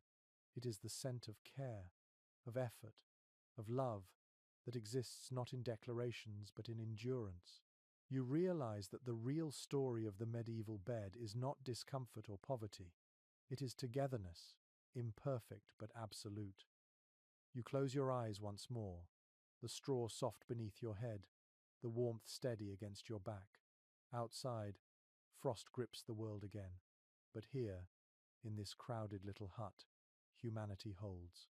The night deepens, and you drift into the same rhythm of sleep, your breath joining the quiet chorus of the living. When you open your eyes again, the room is still dim. The fire has burned itself low, but the scent of warm grain lingers in the air. The mother is already awake, crouched by the hearth, stirring something in the pot. The sound of her spoon against the iron is soft, rhythmic, like a lullaby played in reverse. The others begin to stir one by one, drawn out of dreams by the promise of food. Breakfast, if you can call it that, is more ritual than feast. The mother ladles out a thick pottage made of barley, bits of cabbage, and perhaps a shred of salt pork saved from yesterday. The smell fills the room, hearty and smoky. It is a meal designed not for pleasure but for strength, meant to last through hours of cold and labor. According to surviving manorial records, most peasants subsisted on this kind of food throughout the winter. Bread, when available, was coarse and dark, made from rye or oats. Meat appeared rarely, reserved for feast days or good fortune. For the rest of the year, pottage was the heartbeat of survival, a bowl of warmth, heavy enough to weigh against hunger, light enough to stretch one more day. The father joins her, tearing a small crust of bread in half before dipping it into the pot. He hands the larger piece to the grandmother, a silent act of respect that has no need for words. The children sit cross-legged, clutching their bowls carefully as steam curls upward. There are no plates, no spoons for everyone. The youngest eats with his fingers, licking them clean. It is messy, humble, and real. A curious detail from a 12th century account tells of how families often ate their evening meal before bed to encourage warmth through the night. Food was energy, and warmth was survival. The last meal of the day acted almost as a blanket from the inside. You can see the wisdom in that now. The warmth of the stew spreads through your chest as you imagine it, grounding you in the present. The mother sprinkles something from a small cloth pouch into the pot. It smells faintly sharp, like onions or leeks. She explains softly that it keeps away illness, though perhaps she means it simply adds flavor. The knowledge of what herbs heal and which ones harm passes here from mother to daughter, as precious as land or tools. Archaeologists have found remnants of such herbs charred at the bottom of clay pots, proof that even the poorest homes carried traces of care. To eat was not just to feed the body but to sustain memory. Recipes, though unwritten, lived in gestures and habits.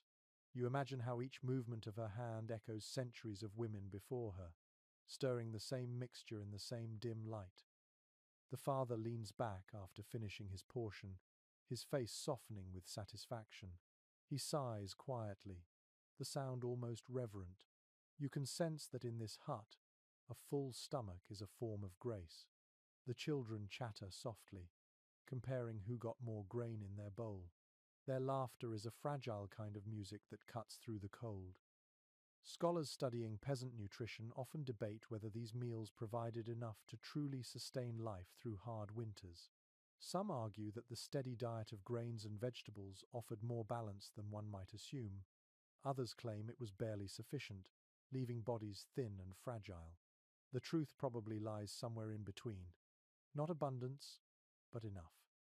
You glance around the small room. The fire glows brighter now, the pot nearly empty. The mother wipes the ladle clean with a scrap of linen, then sets it aside. The family lingers for a while, not rushing toward the day. Outside, pale light seeps through the cracks, and you can hear the faint sound of footsteps in the snow as other villagers begin to move about. The grandmother leans forward, muttering a short blessing over the empty bowls. It is not a grand prayer, just a few words of thanks for warmth and food. Gratitude seems to live here in every small act, unspoken but constant. The father nods, the mother smiles faintly, and the children imitate the gesture without understanding its depth. In one collection of rural sayings, there is a line that reads, "A meal shared before sleep is a fortress against the cold." The phrase feels poetic but also entirely practical. To eat together is to build more than warmth. It is to rebuild connection at the end of each day. Every bowl of stew, every crust of bread, every quiet moment of satisfaction binds the family together again after the long hours of labor and survival. You can feel that sense of restoration now, subtle but real. The air hums with comfort rather than fear. The mother stands, stretching her arms. The father pokes the fire gently, coaxing another brief flare of light. The children yawn, eyes already heavy once more. In this world, night and day blur into one long cycle of work and rest, hunger and relief. As they settle back toward their beds, the room dims again. The smell of grain lingers, earthy and familiar. The last few sparks in the hearth dance lazily, painting brief golden arcs across the walls. You can almost hear the silence deepen around you, the warmth sinking back into bodies that know it will not last forever but cherish it anyway. This is not a feast of luxury or plenty. It is a feast of endurance. Each spoonful carries the taste of persistence, each shared glance the quiet understanding that they will do it all again tomorrow. And as you lie back on the straw, the warmth of that simple meal seems to settle in your bones. Outside, frost is forming again, crawling across the roof like lace. Inside, the family drifts back into sleep, their stomachs full, their bodies calm, their world reduced to the small miracle of survival. Sometime in the deep of night, you wake again. The air has cooled, though not bitterly so, and the fire glows faintly under its shroud of ash. The room feels quiet but not lifeless. The family sleeps soundly, yet you notice a shift in the rhythm of their breathing. It is not the slow, unbroken tide of earlier. Instead, it rises and falls in patterns, as if the night itself breathes with them. You lie still, eyes open, and realize that this is the in-between time, a pause within sleep. Peasants of the Middle Ages often woke naturally in the middle of the night before returning to rest. Historians call it segmented sleep, but to those who lived it, it was simply the order of things. The darkness was too long to pass in one stretch. The body obeyed its own quiet rhythm. You can almost feel that rhythm now. The father sits up, rubbing his hands together, his movements slow and deliberate. The mother stirs beside him and murmurs something low, too soft to catch. He whispers back, and for a moment they share quiet laughter, a sound that seems to belong more to dream than to waking.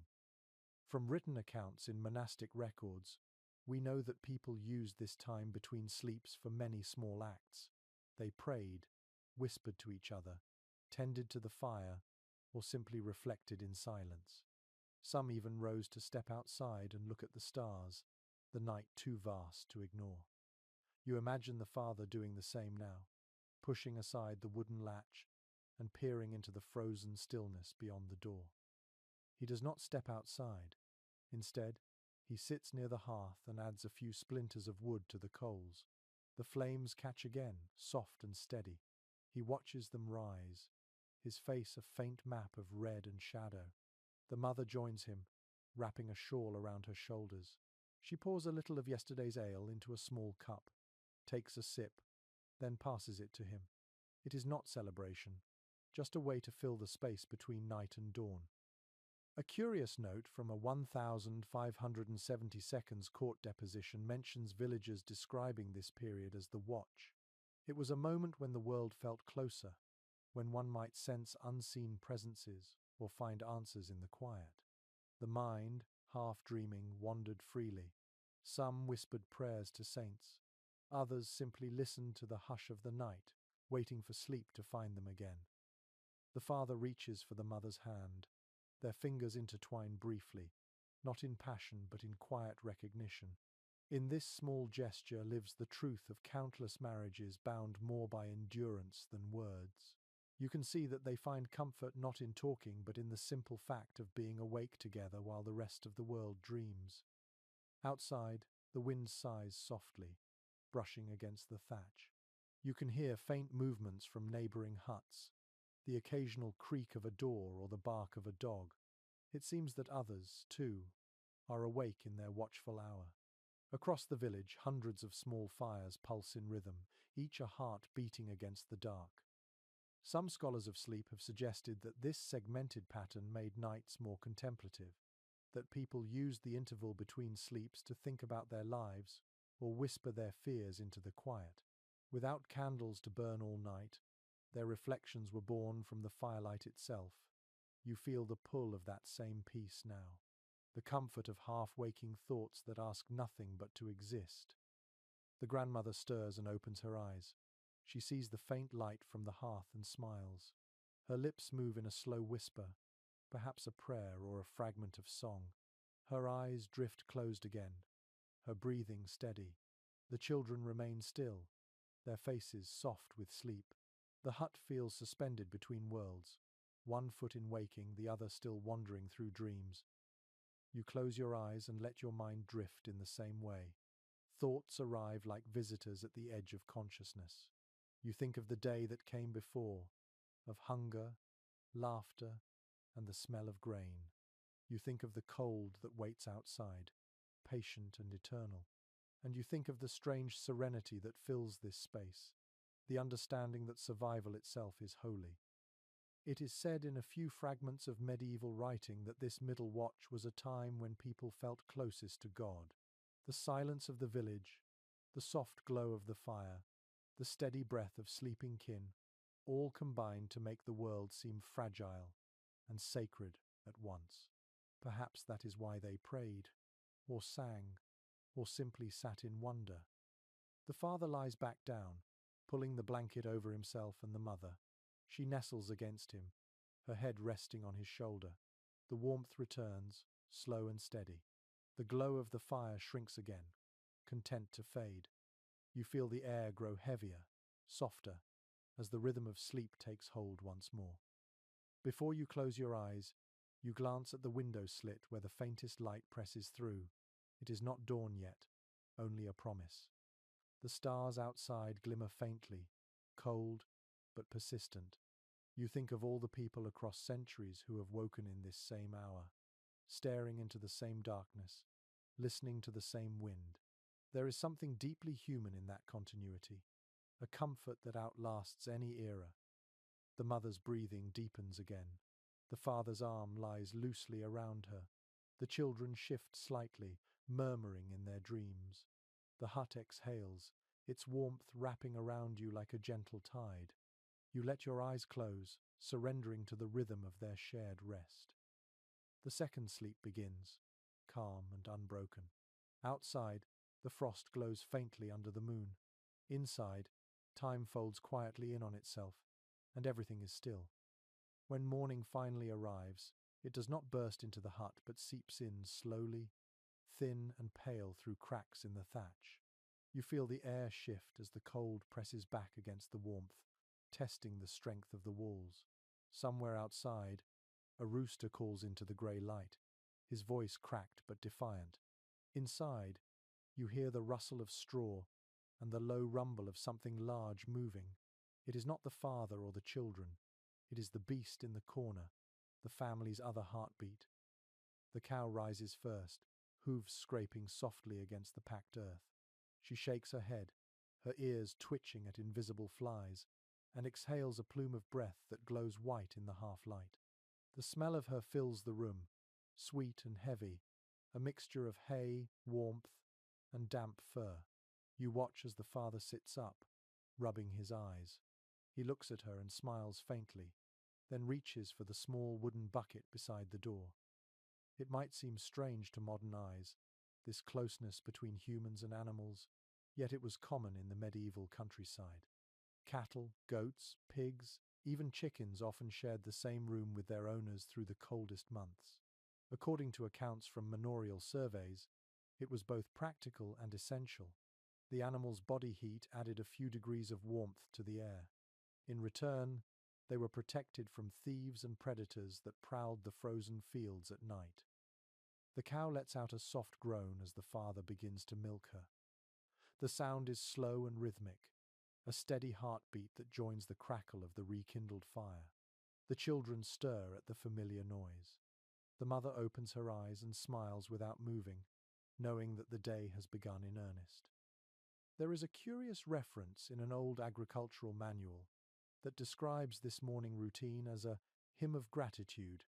The writer meant it literally.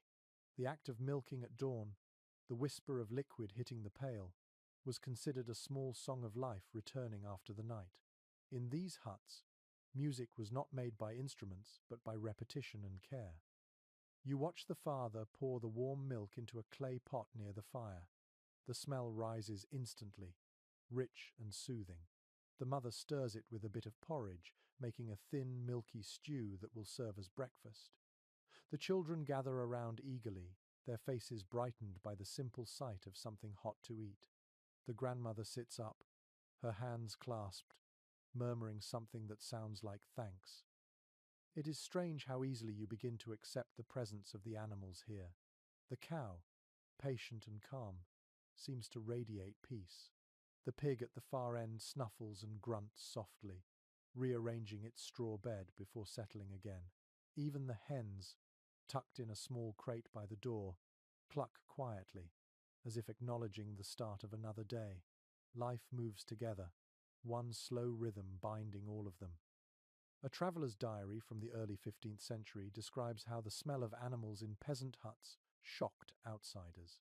He called it a living stew of breath and dung. Yet for those who lived it, that scent meant safety and warmth. It was the smell of survival. To them, the beasts were companions through the long siege of winter. You can imagine the nights when the family whispered stories beside the animals, their words mingling with the sounds of chewing and breathing. In some folk traditions, people believed their beasts could understand them. Cows, in particular, were thought to possess quiet wisdom, their calm eyes holding secrets of the natural world. The grandmother glances at the cow now, as though greeting an old friend. Her lips move with a simple phrase, "Thank you for the warmth." Researchers studying medieval domestic spaces have noted how blurred the line between human and animal life truly was. There was no clear division, no notion of indoors and outdoors as separate realms. The hut was a shared shelter, a world where survival erased boundaries. The presence of animals brought comfort, but also a reminder of vulnerability. They depended on each other, and both would perish if the balance failed. The father finishes his work and wipes his hands on his tunic. The cow lowers her head again, returning to her half-sleep. The children eat quickly, their laughter filling the air. The mother hums softly as she collects the empty bowls, her voice blending with the crackle of the fire and the steady breathing of the animals. It feels as though the entire hut has awakened as one being, a single heartbeat pulsing through wood, straw, and flesh. There is an old superstition from Scandinavian villages that says, if you thank your animals aloud, they will remember your kindness and guard your dreams. You can almost believe it now. The air feels gentler, the sounds softer. The cow shifts her weight, her tail flicking once, then stills again. The father sits by the door, lacing his boots with slow care. He glances back at the family and the animals before stepping outside. A rush of cold air enters briefly, sharp and bright. He pulls his cloak tighter and disappears into the morning frost. The door closes, and the small room exhales. The grandmother leans toward the fire, her hands spread over the faint heat. The mother wipes the milk pot clean, setting it aside for later. The pig rolls in its straw, content. For a moment, you simply listen. Every sound seems to belong. The quiet breath of beasts, the whisper of fabric, the tiny pop of wood in the fire. The harmony is accidental but perfect. You realize now that the family's bond with their animals is not sentiment but survival dressed in gentleness. Warmth, milk, food, and life flow in a circle that needs no words. The medieval hut is not only a house, it is an ecosystem of endurance. You lie back once more, the smell of hay and smoke wrapping around you. The cow shifts again, and the sound feels like a lullaby. The warmth she gives off reaches even your toes. Outside, snow falls softly, blanketing the fields in white silence. Inside, the hut glows with its own quiet light, a living heartbeat against the cold. The day outside disappears into dusk before you notice it. The faint light through the thatch fades into silver, and a wind begins to rise from the fields. Inside, the family has gathered close again, not yet ready for sleep but unwilling to face the chill. The father mends a leather strap by the hearth, his hands steady despite the dimness. The mother hums as she spins wool into thread, her rhythm matching the slow hiss of the fire. The grandmother whispers a prayer that drifts and dissolves into the air. It is in these quiet hours, when the world has retreated into its own silence, that the knock sometimes comes, a faint, uncertain sound on the wooden door, barely louder than the wind. The dog raises its head first, tail twitching but not barking. The father looks toward the door, his expression careful. Another knock follows, slower this time. The mother sets down her spindle and waits. In winter, such a sound could mean anything. A neighbor in need, a traveler lost, or something less explainable. Fear is instinctive, but hospitality is duty. He rises, takes a breath, and unlatches the door. Cold air rushes in, sharp and full of snow. In its wake stands a figure wrapped in a rough cloak, face hidden beneath a hood. Visitors after dark are rare in these frozen months. According to village customs recorded in court rolls, no one travels by choice once the sun sets in winter. To arrive at another's door at night is to confess desperation. The father gestures for the stranger to enter. The figure hesitates, then steps inside, stamping the snow from his boots. His breath billows white in the dim air. The firelight catches his face, rough with frost and fatigue. He is young, perhaps no older than the father, his hands trembling as he holds them out to the fire. The mother silently pours a little broth into a wooden bowl and sets it before him. He eats slowly, murmuring thanks between spoonfuls. The children watch from the corner, wide-eyed, but quiet. One curious mention from a medieval traveller's tale describes how villagers believed that strangers appearing at night might be testing their generosity. Some said such wanderers were angels in disguise. Others feared they could be bringers of misfortune. Either way, to refuse shelter was unthinkable. In a world this cold, cruelty was a sin that could return tenfold. The father sits again, his expression calm but guarded. The stranger speaks softly, explaining that his cart broke on the frozen road, and he has been walking since midday. His accent carries the faint difference of a nearby region, enough to mark him as both familiar and foreign. The mother nods, adding another log to the fire. She gestures toward the straw bed by the door. He bows his head and sits, pulling off his damp boots with slow relief. Scholars who study rural life often note how porous the idea of privacy was in medieval communities. Houses like this were not fortresses, but open spaces of necessity. Doors stayed unlocked because everyone understood that survival sometimes depended on the kindness of others.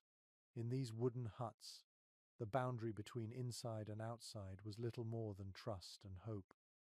The stranger finishes his meal, his voice softening as the warmth reaches him. He thanks the family again and folds his hands. For a moment, no one speaks. The only sounds are the cow shifting in her corner and the fire popping as resin bursts in the wood. The quiet between them is not tense, but full of shared understanding.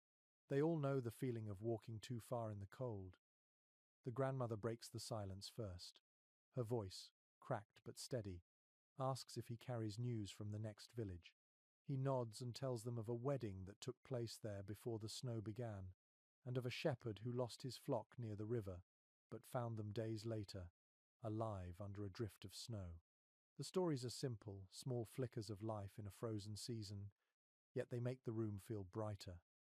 There are old records of travelers being invited to share not only food but the fire and even the communal bed if the night was too cold.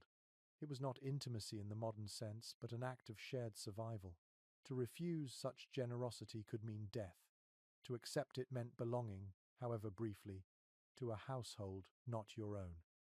The mother spreads an extra layer of straw near the door, and the stranger lies down gratefully, pulling his cloak tight.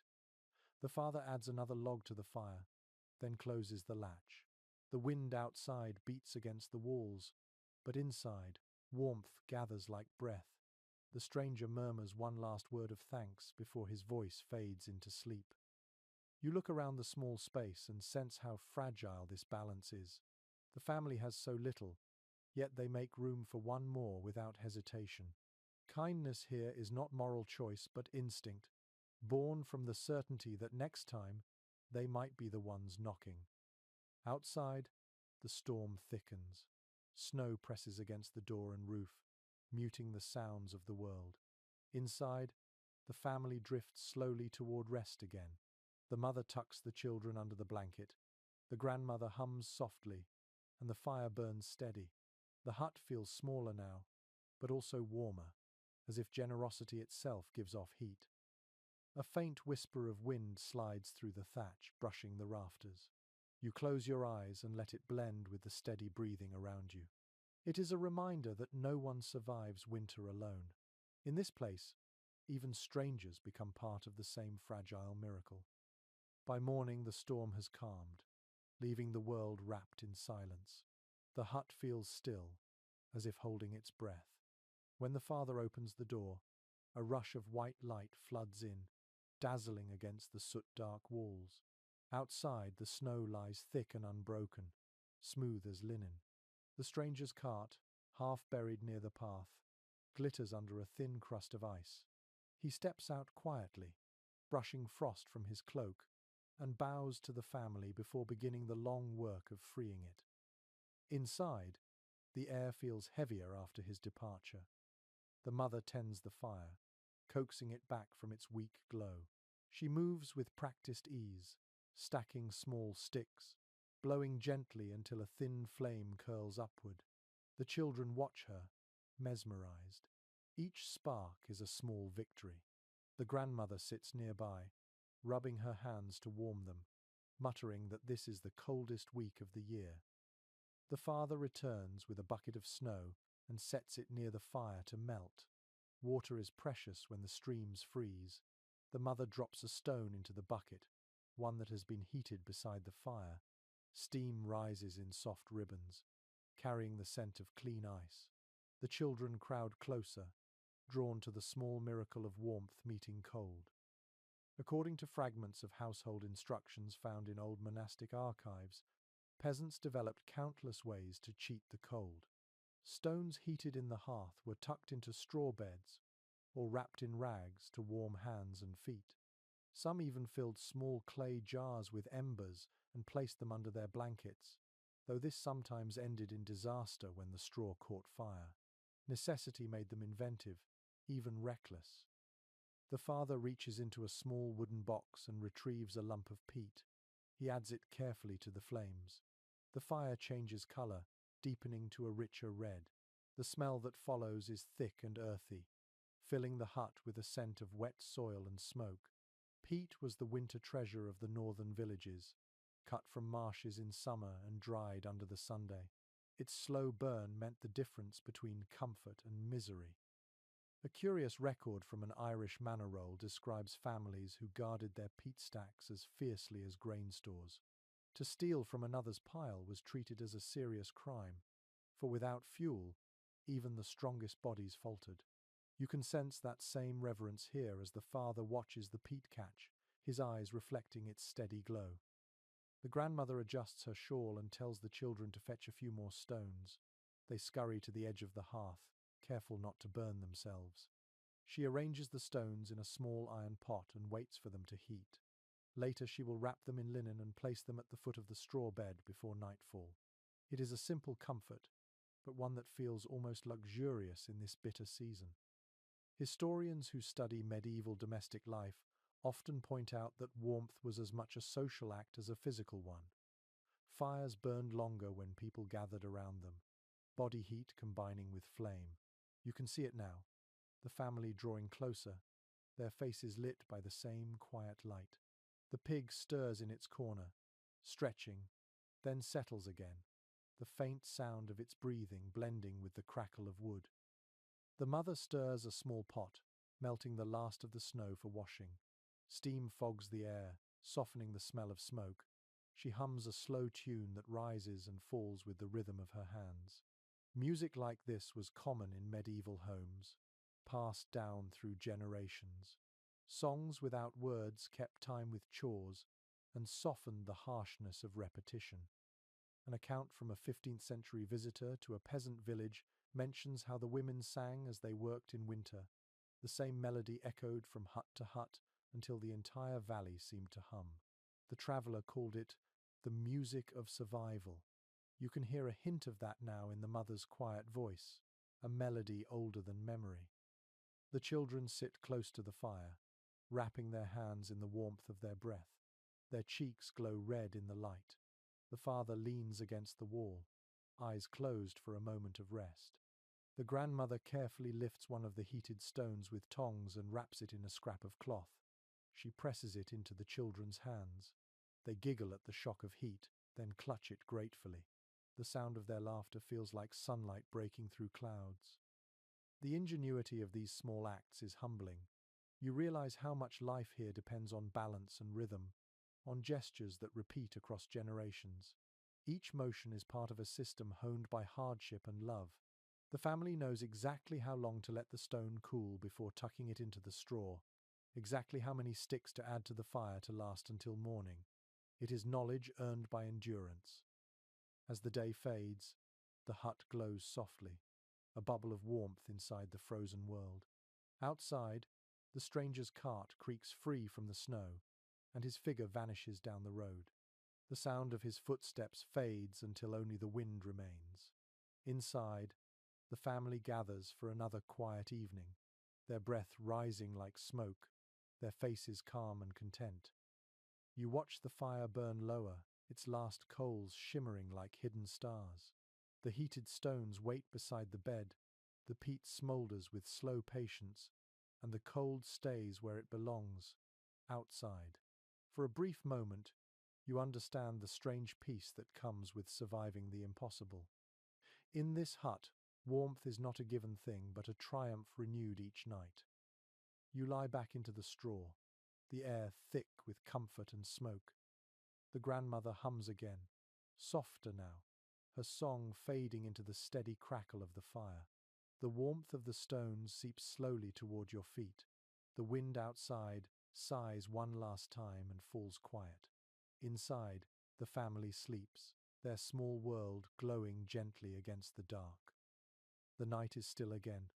The air inside the hut feels calm, as if the storm has carried away every remaining trace of noise. You open your eyes to the faint orange shimmer of the fire, now little more than a breath of light. Someone is stirring beside it, moving quietly so as not to wake the rest.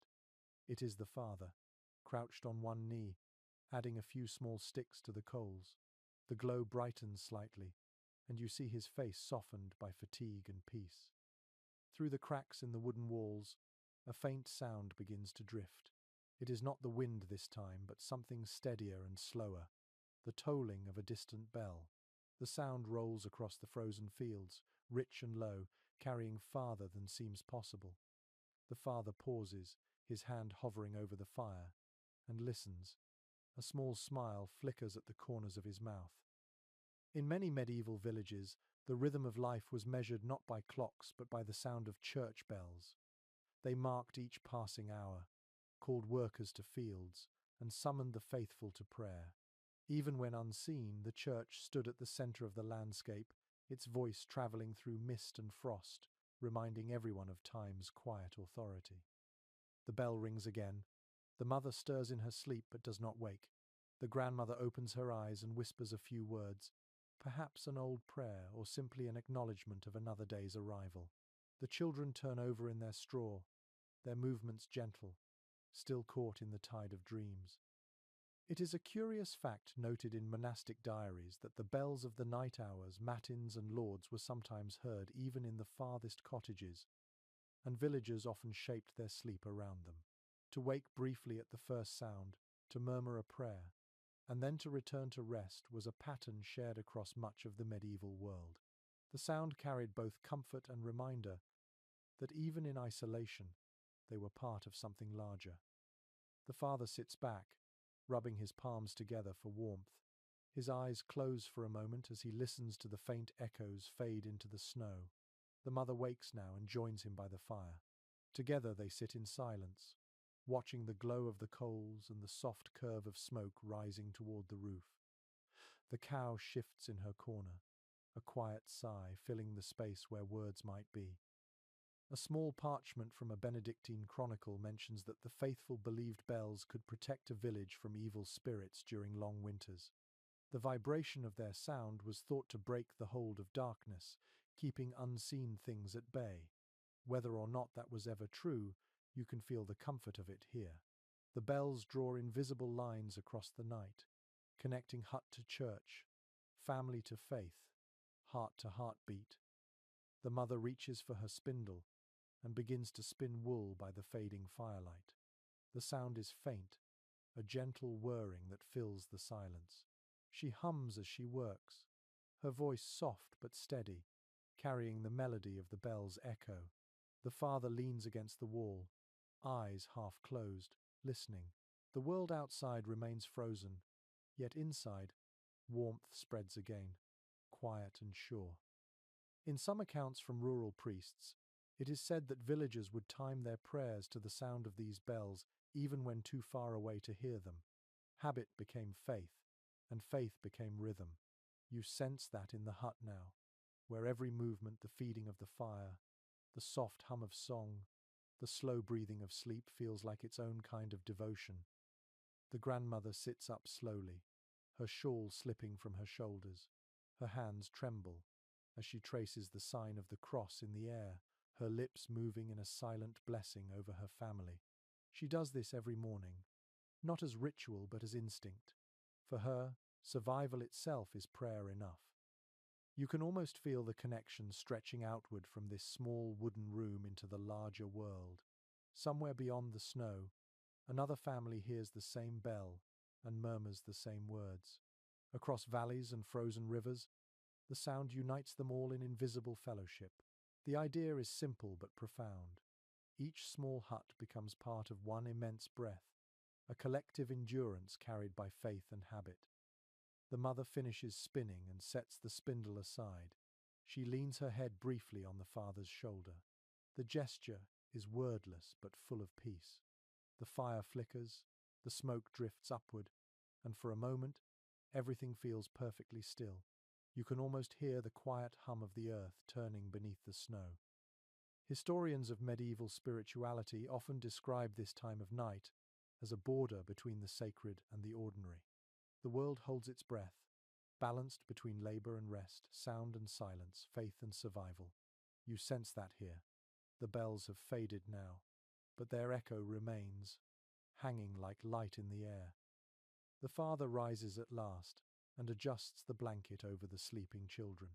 The mother stirs the fire one last time, covering it gently with ash to keep it smouldering until dawn. Then they lie down again, hands still faintly warm from tending the flame.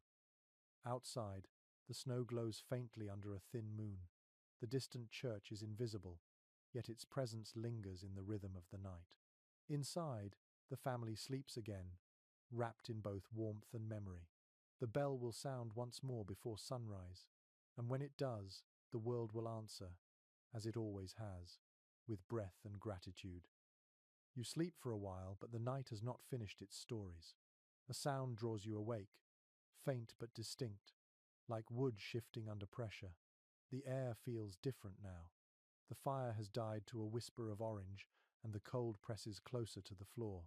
Even in this warmth, you sense a change, something older than the weather. The grandmother stirs first. Her eyes open, bright in the dim light, and she whispers a word that might be prayer or warning. In medieval winters, darkness carried its own language. People believed the night was alive, not just with wind or wolves, but with unseen beings that slipped between cracks and shadows. They gave them names that changed from one valley to another. Some were protectors, others were blamed for every knock and draught. A man might swear he heard the devil in the chimney. A woman might say she saw a soul wandering outside her door. These beliefs were not madness. They were meaning built from fear. According to notes from a 15th century parish record, villagers often hung iron keys or small crosses above the hearth to guard the household through the night.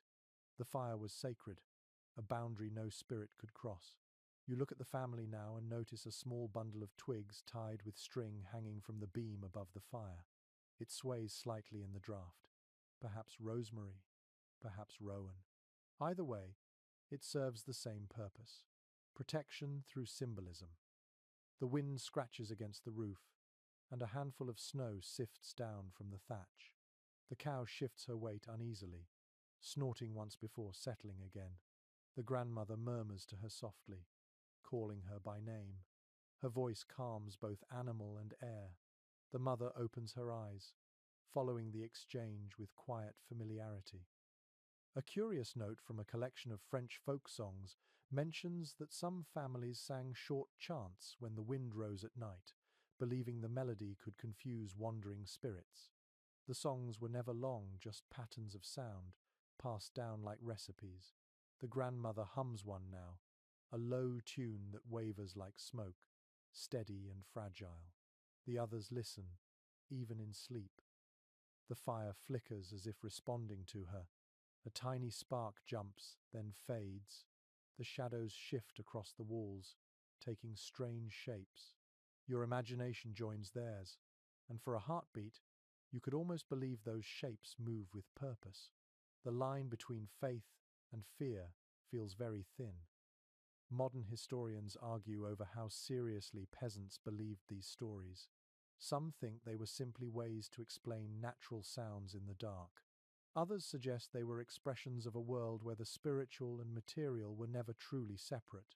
You decide, it hardly matters.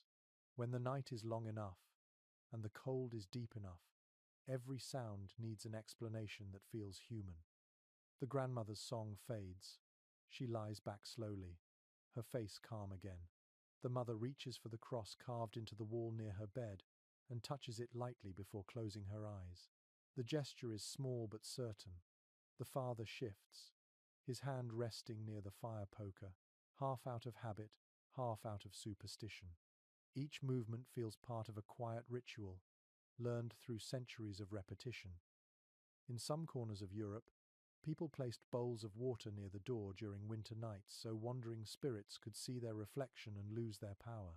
Others left a bit of bread for the dead, believing it brought peace for the living. You imagine such customs repeated here long ago, perhaps forgotten now but still echoing in instinct. The family's stillness feels older than religion itself, a survival of something primal. Outside, the wind rises again. It moans across the snow, brushing the walls of the hut. The sound is both mournful and soothing. The pig grunts softly, the cow's tail flicks, and the grandmother opens one eye, whispering again. This time the sound she makes is not a word but a sigh, an offering to the quiet. A flicker of light catches on the beam above the hearth. The small bundle of herbs twists gently in the draught. The fire stirs as if in answer, its last embers glowing brighter for a heartbeat before fading again. It feels as though the hut itself breathes, aware of the old song and the watchers within. You can almost taste the mixture of smoke and cold on your tongue, the flavor of fear turned into reverence. It is strange how safety in this world depends not only on walls and warmth, but on belief. Each superstition, each charm, each whispered blessing builds another layer of defense against the unseen. You lie back slowly, feeling the straw shift beneath you. Your body remembers the chill, but your mind lingers on the story carried by the wind. The grandmother's breathing evens, the mother's hand rests still against the cross, and the father's eyes close again. The hut falls silent once more, but the quiet feels deeper now, as if something has been acknowledged and soothed. Outside, the snow glows faintly under the moon. The wind moves through the trees, gentler now, its voice lower, almost kind. The world feels enormous and close at the same time, and you understand why people once filled that space with spirits and songs. It is not foolishness. It is a way to make peace with the dark. The fire gives one last sigh, a puff of smoke rising before the final ember fades. You close your eyes and let the stillness return. The hut feels safe again, protected by habit, faith, and the quiet endurance of those within. Sleep settles like snow, slow and complete.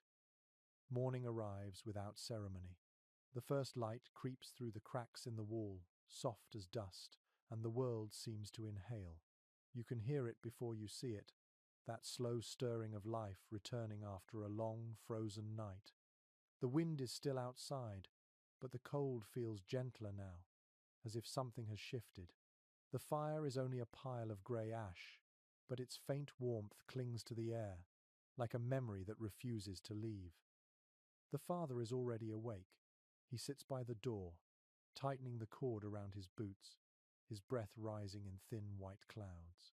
The mother kneels beside the hearth, sweeping away the ashes and feeding the first new twigs to the coals. You can smell smoke again, the scent sharp and promising. The children murmur softly, half asleep, their cheeks pink with the ghost of warmth still lingering in the straw.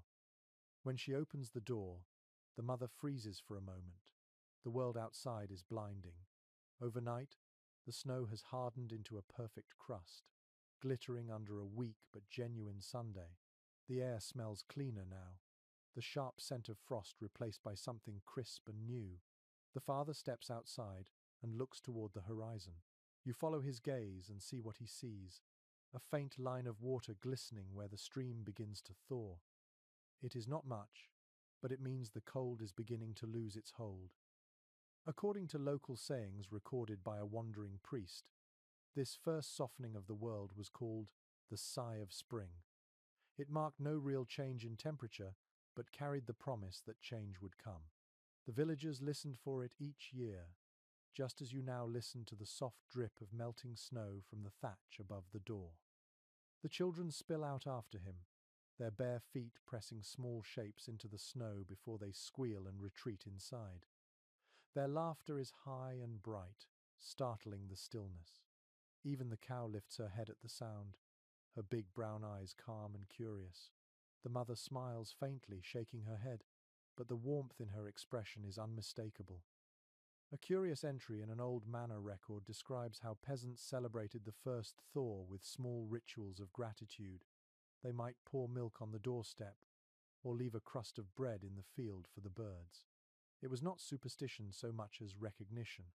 After months of endurance, any sign of mercy from the world deserved acknowledgement. The grandmother sits near the fire, hands folded, her shawl drawn tight. She watches the doorway with eyes that have seen this turning of the year too many times to count. Her lips move silently, perhaps in prayer, perhaps in memory.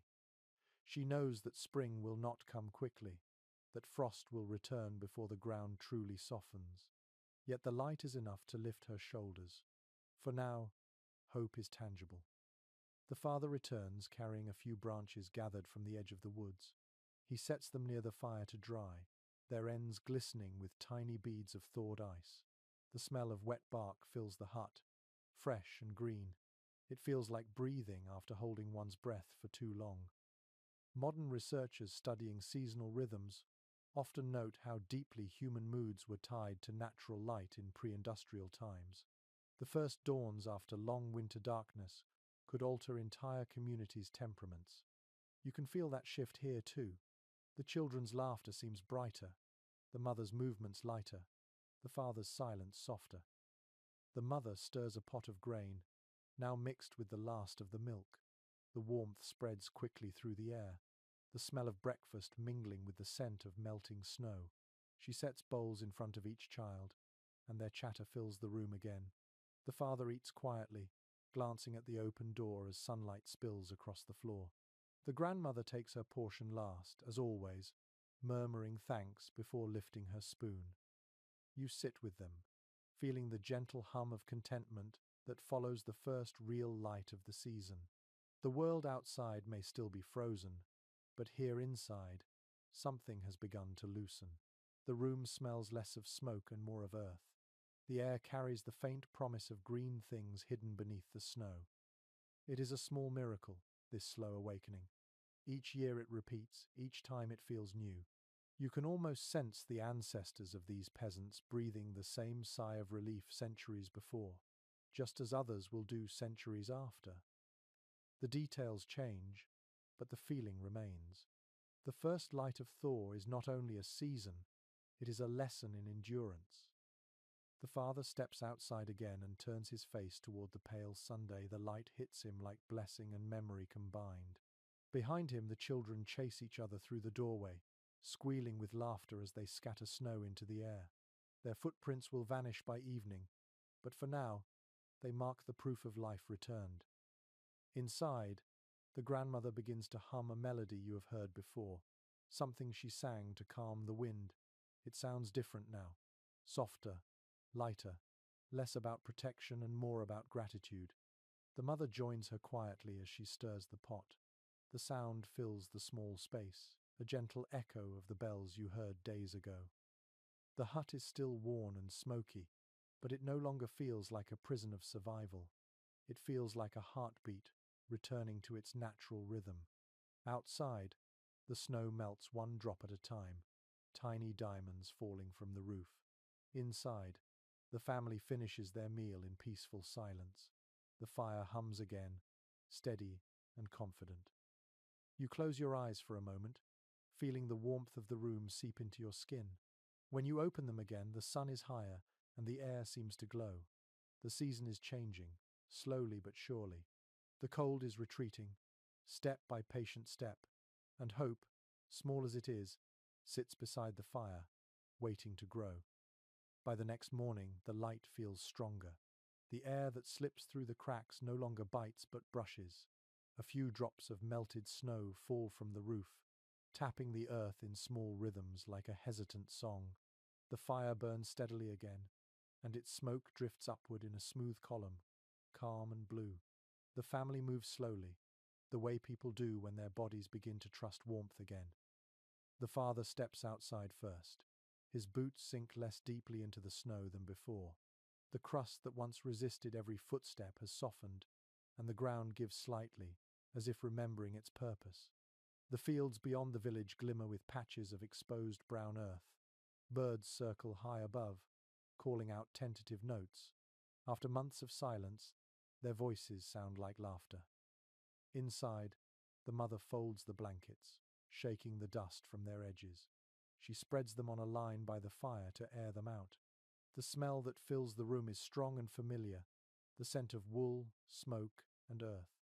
The grandmother sits nearby, her eyes half closed, murmuring something that sounds like a hymn. Her hands move slowly, smoothing the wrinkles in her shawl. Every gesture is patient, as though she knows the season will not rush. A handful of historical letters written by traveling monks describe this very moment of the year, when the frost weakens and life edges back toward the surface. They called it the long sleep's awakening. The phrase fits perfectly. The people, the land, even the air seem to stretch, yawning after the weight of cold months. The children are already outside. Their laughter rings through the morning, the sound clear and bright. They chase the dog in circles and scoop handfuls of melting snow to toss into the air. The father watches them with a faint smile before bending to scrape frost from the bucket by the door. He dips it into the thawed stream and brings back water that glitters like glass. The first fresh water of spring is a gift worth pausing for. The mother pours it into the pot, mixing it with the last handful of barley. The stew will taste no different than before, but something about it feels renewed. The family sits together, steam rising from the bowls, and for a moment, the silence between them feels full instead of empty. A curious tradition noted in an old chronicle tells that villagers once greeted this first thaw with a feast of whatever remained from winter stores. It was both celebration and surrender, a way of saying to the earth, "We have survived." The peasants in this hut do not feast, but you can sense the same gratitude in every glance, every quiet breath. The father finishes his bowl and wipes his hands. He looks around the hut, studying the soot-streaked walls and patched roof. There is work to be done, and plenty of it, but he does not rush to begin. The mother catches his gaze and nods once. Between them passes a language older than words, the understanding that survival itself is enough for this morning. The grandmother begins to hum again, the same tune she sang during the coldest nights, though now it sounds softer, slower, like a song being laid to rest. The firelight touches her face, and for an instant, she seems both ancient and young. The children sit at her feet, listening without understanding, and then one begins to hum along. The room fills with a melody of life continuing quietly, almost shyly, into another season. Historians often write of empires and kings, but these are the victories that last longer. The sound of a family breathing in rhythm, the fire catching after a night of smoke, the faint green promise beneath the snow. The people who lived in these huts left no grand monuments, yet the trace of their lives remains in every field still ploughed, in every cottage hearth that burns on their memory. The father steps outside again, shading his eyes. The sunlight touches his face fully now, and he stands still, letting it warm him. The air smells of wet wood and thawing earth. In the distance, a church bell rings once, soft and round, a sound without command. It feels less like an order than a greeting. The mother follows him out, her shawl pulled close. The children run ahead to the stream, shouting with delight as their fingers trail in the cold water. The grandmother stays inside, sitting by the fire. She watches them through the doorway and smiles faintly. You can see in her face the deep knowledge that this moment is fleeting but precious. Winter will come again, but so will spring, and so will life. You linger in the doorway, the cold air brushing your skin, and breathe deeply. The smell of thawed soil and smoke mingles with the clean scent of snow. The sounds of the family blend with the faint hum of the wind, forming a harmony so ordinary it feels holy. The mother calls the children back. The father closes the door behind them. The fire glows once more, not with urgency but with steadiness. It no longer needs to battle the dark. It only needs to keep them company. The grandmother hums her final note and rests her hands on her knees. Outside, the light climbs higher, golden now instead of grey. The long sleep of winter is truly ending. Inside, warmth lingers, and the small hut, worn and smoky, feels like a promise kept. You stay a little longer in that quiet, letting your thoughts settle the way snow does after a storm. The hut grows dim again as the fire sinks low, its glow soft as breath. The sounds of the family fade, replaced by the hush of evening returning. Every sound seems slower now, every motion gentler. You can almost feel the warmth seep from your imagination into your bones. Picture yourself lying back on that straw bed, the faint smell of wood smoke still in the air. The walls are rough, but they hold the night at bay. Outside, the wind sighs softly, brushing against the thatch like a lullaby. The cow shifts once more, a small thud of reassurance in the dark. You think of everything this family has endured, and you realize that their peace is not built on comfort but on continuity. Each winter comes and goes, each season repeating its own lessons. Survival, gratitude, hope, they are all part of the same story. Let that thought quiet your breathing. The world outside your own window may be brighter, louder, more certain, but the heart of that small wooden hut remains somewhere inside you. It is the place that remembers the value of warmth, the sound of shared sleep, and the grace of a morning when frost finally loosens its hold. Take one slow breath. Feel the heaviness leave your body. The embers in the hearth are fading now, glowing just enough to guide you into rest. The snow continues to fall outside, not in anger but in peace. The night is patient, the world is kind. And as your eyes close, imagine the quiet breath of that distant hut, still keeping its watch. Sweet dreams.